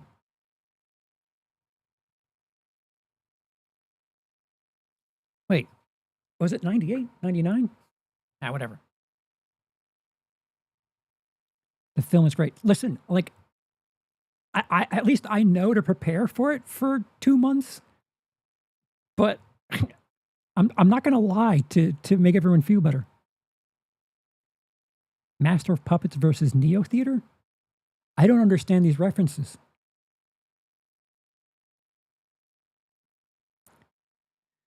Scooby-Doo, The Warriors, Cody breaking his own rules for the criteria with the lists. We're all listen. There's a democratic process. We are equally to blame for some of this shit. And for the sake of jokes, I like stuff like this. Although I don't think I'm gonna have much to stand on with the audience not liking the jokes. I may watch it again prior to October, but it's not my favorite. I don't think it's in my top 5, and I have concerns that it may not be in my top half. And oh boy, you might as well get that Rudy crown for me ready, because I feel like this one is going to break me from the debrief.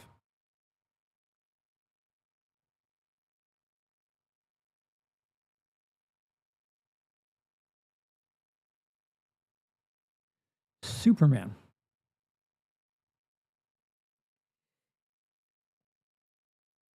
Neo Theater is AJR's third album. Master of Puppets is Metallica's third album.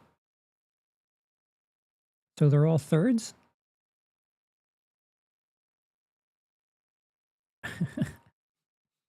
I wish I could pick up on what you're putting down. Would you consider this a low max pick?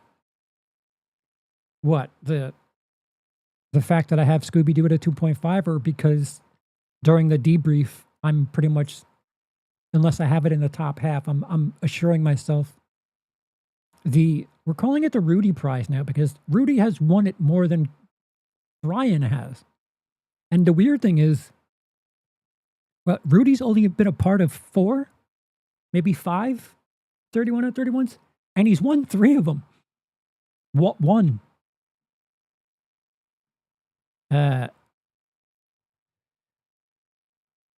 Superman 2025. I can't tell if it's me that's been ignorant to side projects, which includes comics, or if this movie isn't nearly as interested in onboarding those of us who are in the dark on the extended world of Superman. With the exception of the main protagonist and antagonist, this movie feels to me like a middle sequel of a franchise. So with that, on its own, this movie is a bit puzzling to me. Because of my ill-informed nature, the world building isn't nearly as strong to me. Again, it feels like a part 3 of 5 thing, and that is something of a letdown. If there's a gasp of fresh air from an otherwise drowning genre, it's the genuine sincerity of this film. The meta self-aware stuff is dime a dozen at this point, and I'll happily take a hopeful as a change of pace. On its own, I feel a tad lost, but I guess if I'm able to catch up with some film's elements, I may appreciate this more at a future date. A lot of these movies, my thing is, give it time. Similar to how Brian picked In Bruges for the comedy 31 and 31, a cartoon kid zombie film gets picked for Zombie 31 and 31. Yes, in that regard, yes. And even though I might, eat a grenade on this one, I have material ready for that. Don't you fret.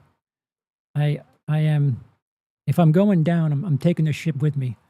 I have a bit or two written already for that. But we'll see how this goes. I may have the first laugh, but I don't think I'll have the last one. Yeah, Superman. Again, there's a couple of places where you could see me talk about this. It's wild that this is now 3 weeks ago, more, and okay. Oh, there it is. Mysterious Skin. Yet another Greg Araki film.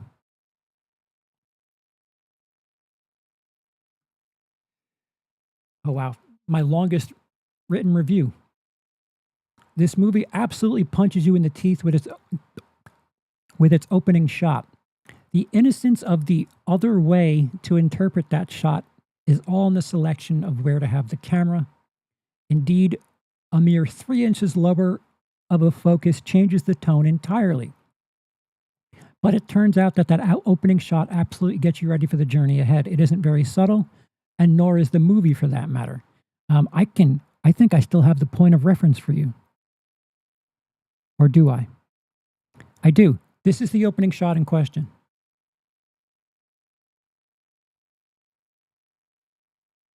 So, That's the first thing you see in this movie, and it's subtle. I find it wild that the most scandalous stuff happens in the opening act, and the way it's presented is not unlike a Lifetime or TV movie in the lighting and performance quality. See, this is before I've watched the rest of the Iraqi stuff. But the substance is nothing you would find on either a Lifetime movie or a TV movie. This is yet another disturbing movie where I find myself drifting into the on-set care for the young children in their performances, as even their dialogue and performances are concerning. I think as far as the narrative of one of the characters having this alien metaphor thing could have been treated differently and perhaps hit like some sort of shock ending, but I'm not sure how that would have ended up making sense as I think about it here. Mysterious Skin feels like a cause-effect movie more than a 3-act structure, as the movie essentially closes on something of a, oh, okay. It doesn't really say anything about the ride we were just on, tragically so. I feel like the movie will be something of a two-sided blade where this movie speaks to you for whatever reason. It would be nice to have some sort of solace in not feeling alone in that matter. However, I feel like the type of movie, the type of people who ignorantly compare bestiality to homosexuality will have this movie to point to as the, well, isn't this how all gay men got started? And my issue is the movie doesn't really do anything to differentiate having a scarred youth and having a preference in a partner's gender. I think it is extremely powerful and unsettling to say the least, but I wish the mood and tone of this film matched the substance. Plus, the ending is rather anticlimactic, if I do say so. Yeah, it's disturbing, but I don't know. Relatively speaking, for Greg Araki's work, I don't know. I guess it's one of his better films because he doesn't really do anything. Like, it's weird. The scenes that happen, the dialogue that happens are really, they kind of punch you in the teeth. In all fairness, you're betting on homophobic people knowing that Mysterious Skin exists. That's fair. That is pretty fair. I guess maybe somehow a fan of Joseph Gordon-Levitt stumbles on this, and then they're like watching it because of Joseph Gordon-Levitt. And, halfway through the movie, they get this. Fuck me up the ass with your hot teenage cock. And, the dialogue is just so fucking brutal, and not brutal like in a negative way, just like it catches me by surprise. I'm like, whoa, what the shit?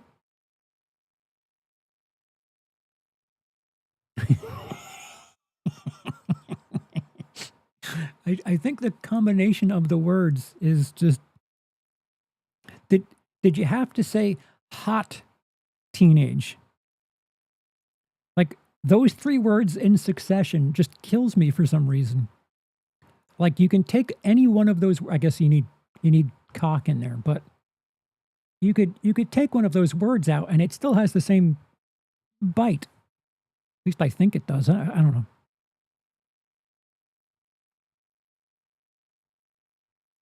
Yeah, I don't know what all of this means. I'm not getting the code that you're laying down there.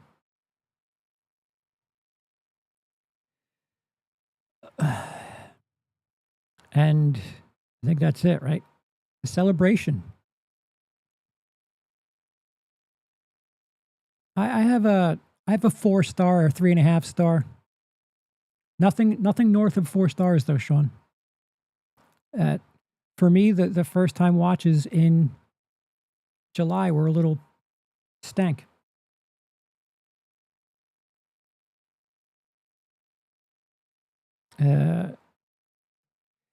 Celebration. I am extremely undereducated on the Danish cinema prior to the 2000s, but from personal preference, the cinematography is quite unappealing for my taste. I get that this is nearly 30 years old at this point, but the skateboarder type fisheye and extreme MTV shorts style of the shots doesn't match the tone for me. There are a few other things in the film that I have personal hangups with, but it could be a me thing. Regardless, quite powerful story indeed, even with my own personal gripes with the technical execution. Yeah, so my first time watches,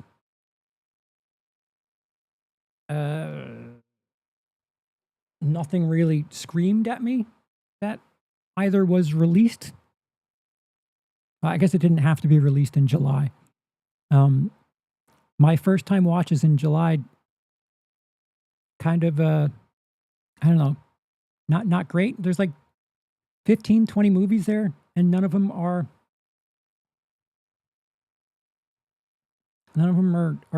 better than 4 stars for me. So, and unfortunately so,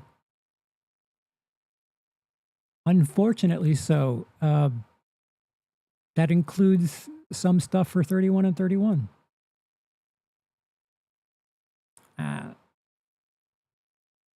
Yeah, I wish I could say that I like can figure out and see through what the coding is on that, but it was fun while it lasted. Great attempt. Yeah, Dice doesn't have the patience for whatever it is you're doing, and maybe Dice knows what it is that what's going on, but me and my vanilla ass doesn't understand.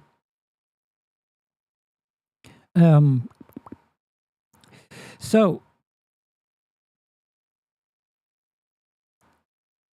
I guess we'll talk about the. Is it spam? Okay. Well, yeah. I mean, that was kind of obvious. I think. One of my shorts that was discussing the latest trailer from the Jason universe had some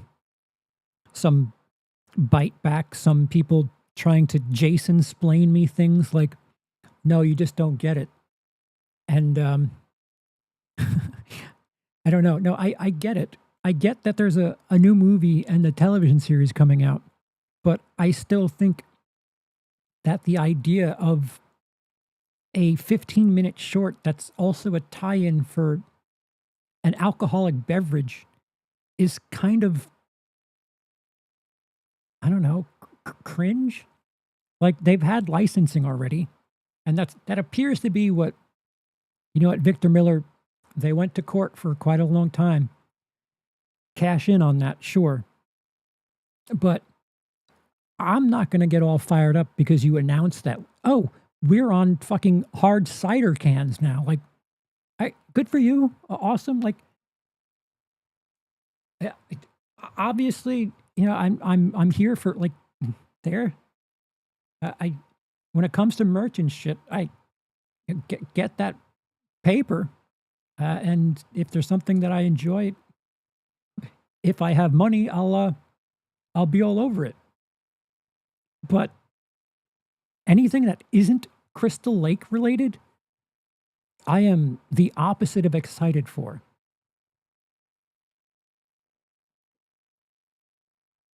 And Adam, this is exactly my point. Adam says, how about an actual new movie? And like, that's what's frustrating to me about people commenting like, no, they announced a movie. And I'm like, yeah, they announced a new movie in 2010. I'm still waiting for Jason in the Snow. That was the thing. After 2009, Friday the 13th Part 2 is Jason in the Snow. And it was like, okay. And then it was found footage Jason. And then it was like, the new movie has been on the horizon forever. So I'm sorry, until I see footage and not from a fucking alcohol ad, I'm not going to get excited for it. And I'll go a little bit further on how I am not excited.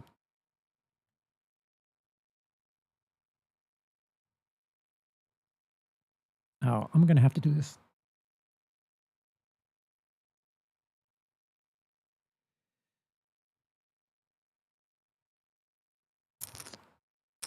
Mm.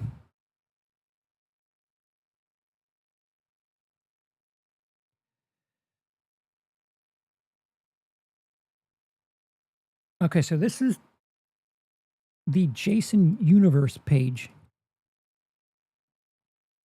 And what's concerning for me is that these links are to external websites. Like these featured things, like one of them is an IGN page, another one's a Variety ad. Like the fact that the hub for the JASON universe is just cherry picking things that are being reported from other outlets is weird.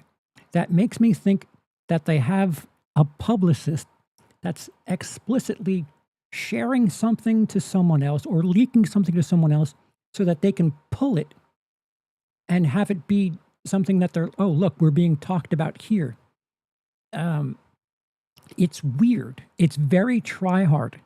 And I'm sorry. That look... Can I just get this thing to stop moving?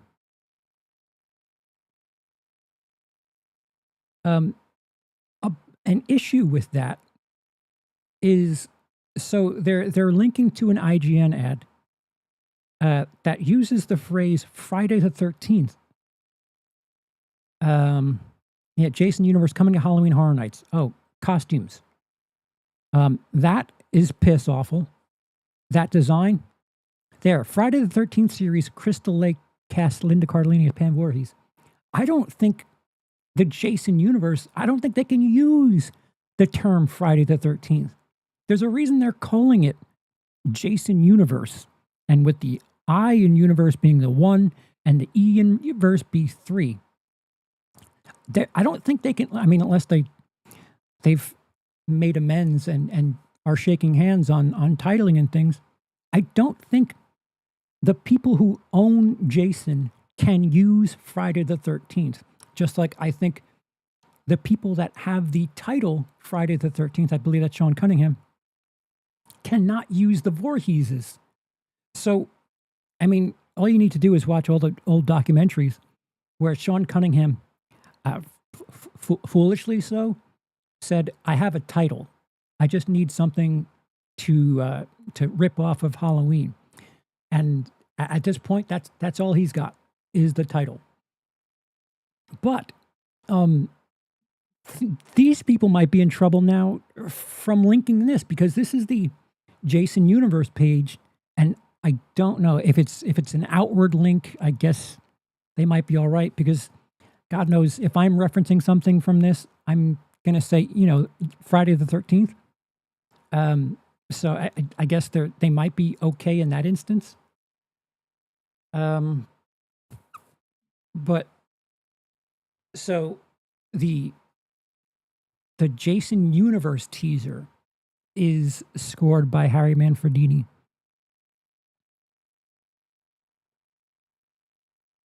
All right, we're getting excited for a couple of CG shots of a mask. Horror legend Greg Nicotero designs a new look JASON.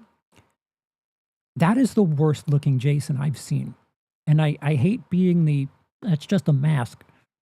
That looks like a GTA.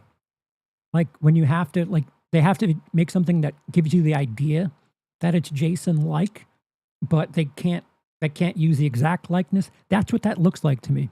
And with all due respect to Vince, his figure there looks like Vince DeSanti.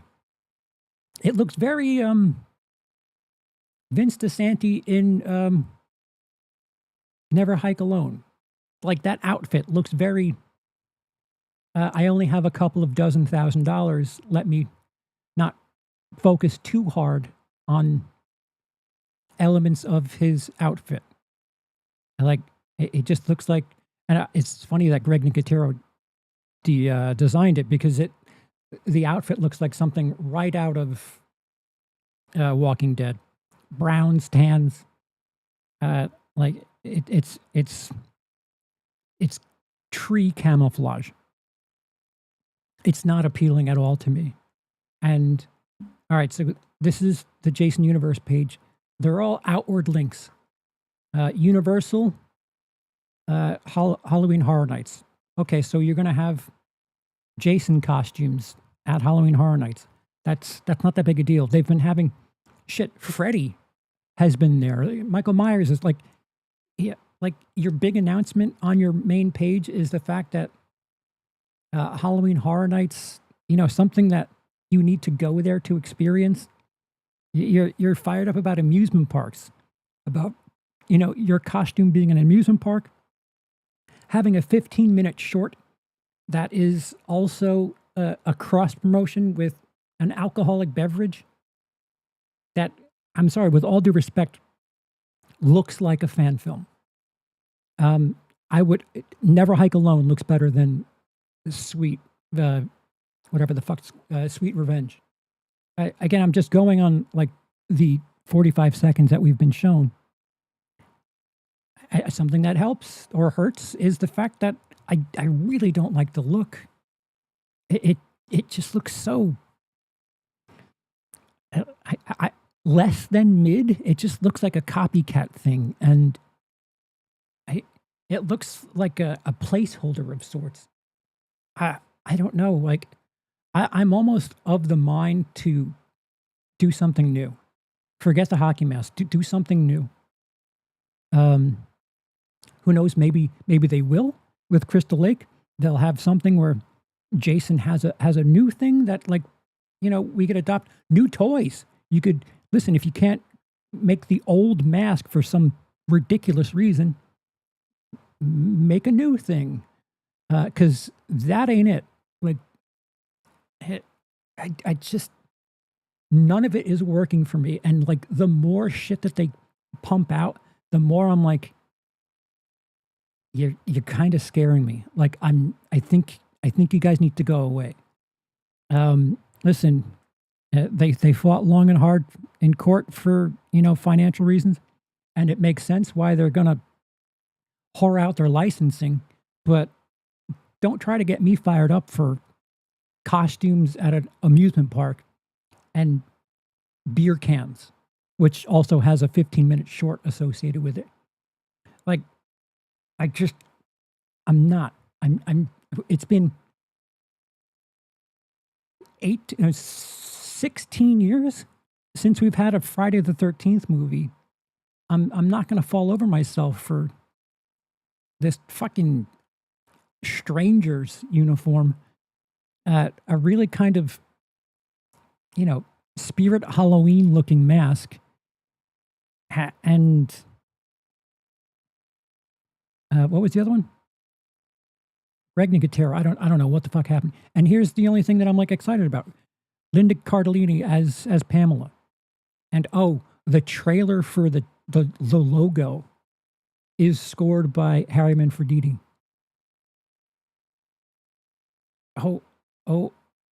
Okay. Oh.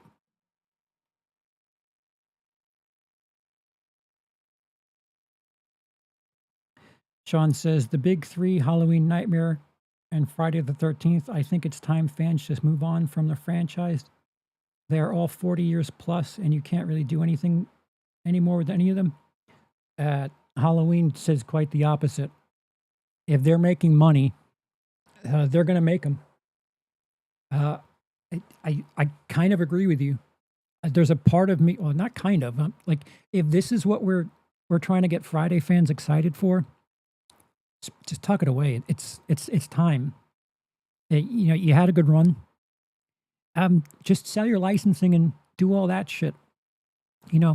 Put Jason in video games. Sure, have him on Halloween Horror Nights, all that shit. Do all that. But just don't, like, make a fuss about it. because like this isn't like, I don't know. There's still Freddy shit all over the place. There's still like Hellraiser. They just announced a new Hellraiser game. There's not like Hellraiser.net. That's like, look, holy shit. Here's a keychain with fucking Pinhead. Like, they're not doing that because it's really not that big a deal. You know, do your licensing, make your money, fine. Again, I will partake in the events. Here's another guy here. Look at this guy. Not a hockey mask. Shit, bring this guy back. That'd be edgy. Not only bring Pamela back, but bring Baghead Jason back and stick with them for a little bit. But in all seriousness, I really hope Crystal Lake does something the way Bates Motel did. But you know, if your thing is going to be like licensing the title out and like letting video games and stuff be made that can't be called Friday the 13th, do it. Like, why not go to someone like Vince and say, hey, you have a hell of a lot more invested in this franchise than we appear to, because we're about t-shirts and beer cans. We'll give you $1 million, which is 10 times what he's used to. Give him $1 million, and he's got the licensing, so he can use it. Like, he already has. He has a Jason Voorhees film that does not use the title Friday the 13th. Fuck, buy Never Hike Alone from him, and throw a couple of $1,000 in, making it look a bit more polished. It doesn't really need that much, to be honest. But like, if you're just about making money off the back end of shit, let fans do the hard part for you. Like, I don't get it. If you're gonna make this Angry Orchard fan film, have some sort of contest. The officially licensed Jason Voorhees fan film contest, where you have people compete, have them make a 15-20 minute short, and fans can vote. The people at Jason Universe can vote, and the person who wins gets to have a $1 million budget for their Jason project.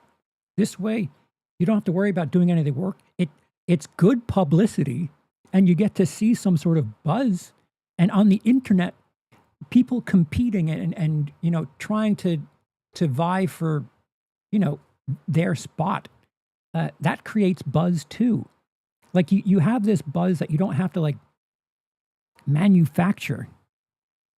I mean, you are by doing the contest, but $1 million for something that damn well the people making the movie are going to give way more shit about it than whatever the fuck this is. Greg Nicotero worked on that. The Walking Dead guy. That's what he came up with. Dude, it's done. It's donezo. And I don't know if this is me just being a grown up. It's definitely not that. Or like, I just think it's one of those things where, I have the movies that I love, 4 and 6, the remake, 1, 3, Oddball 2 here and there. Those always exist.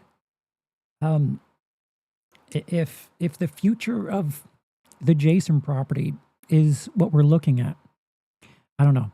I could be just bitter because their first announcements don't instill confidence. I would like the first bit of footage to come out of them officially would be from Crystal Lake. And announcing a movie. Ooh, where have we seen that before? Not excited. Not excited. I mean, you have stuff like Terrifier that's just shredding right now. and you're doing this. Oh, we have a teaser with the actual composer doing our teaser. I'm complaining about a teaser. Like, what does that tell you?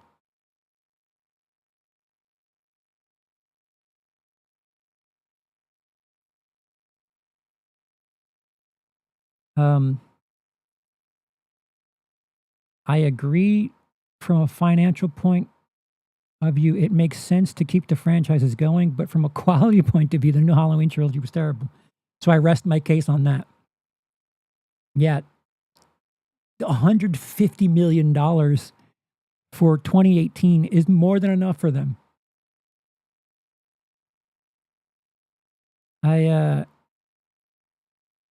Jason Sack is coming back. Do you have that? Is that verified? Ironically, when it comes to looking for a Jason mask to display, I've been very picky. I wouldn't buy this one. Thank you. Like, I again, for as much, like it's karma. It's all coming around. For as much as I was mocking the Halloween kids, like, you know, which Michael Myers mask is your favorite? They're all kind of the same. They're just, you know, they're different, whatever. Like, I get it now. I get it. Like Friday the 13th, it was, oh, there's an axe wound in the part 4 one, and then the part 5 one is fake stripes, and part 6 one is, I don't know, got some sun damage, and part 7's like the mask getting aged is how we know Friday the 13th. And Jason Goes to Hell, it's just a joke. The way his like head is like bubbling over the mask. I really don't like Jason Goes to Hell. But this is, you know, it's not that big a deal. I'll say that there's certainly a chance where that mask could be presented in a movie that's fantastic, and I'm open to going out and saying, yeah, you know what, mask looks kind of shitty, but okay. And someone said it in the chat. In a Violent Nature looked better. I agree. Give those guys money. Give those guys money and say, hey, do this, but add the Jason character, because that's kind of what In Violent Nature is. It's Jason by another name. So just fucking do it. And you don't have to fucking cross promote alcoholic beverages. Woof. I'm not excited, like, at all. And I'm just like feeling like a grouch or whatever. I don't know if they'll renew my Friday the 13th, my Jason Universe fandom card, but I'm not going to lie. I'm not going to lie and say this is awesome for the sake of whatever. We've been burnt. I was burnt with all of the Star Wars shit. I was really fired up for that sequel trilogy. I enjoyed quite a bit, but by the time Rise of Skywalker came out, it was just like, you don't have a plan. You're just throwing shit at us. But what say you? What was your best film that you've seen for the first time in July? What do you plan on watching for the first time in August? Let me know down below, and incorporate liking and commenting and subscribing if you're new. There's also this guy right here. I can't do it right. Savage Cinema. There'll be old review content, new review content. That's where all the movie stuff will be. Stuff like this, live streams, other types of entertainment content will still be here, but having a bit of a shift, and any sort of interactivity would help mold things moving forward. Thank you, everyone. Come and See was the best film I saw. See, that's a good movie. It's not something I would ever watch again, but that makes sense to me. Yeah. Until next time, let's hope August is slightly more appealing to me, at least.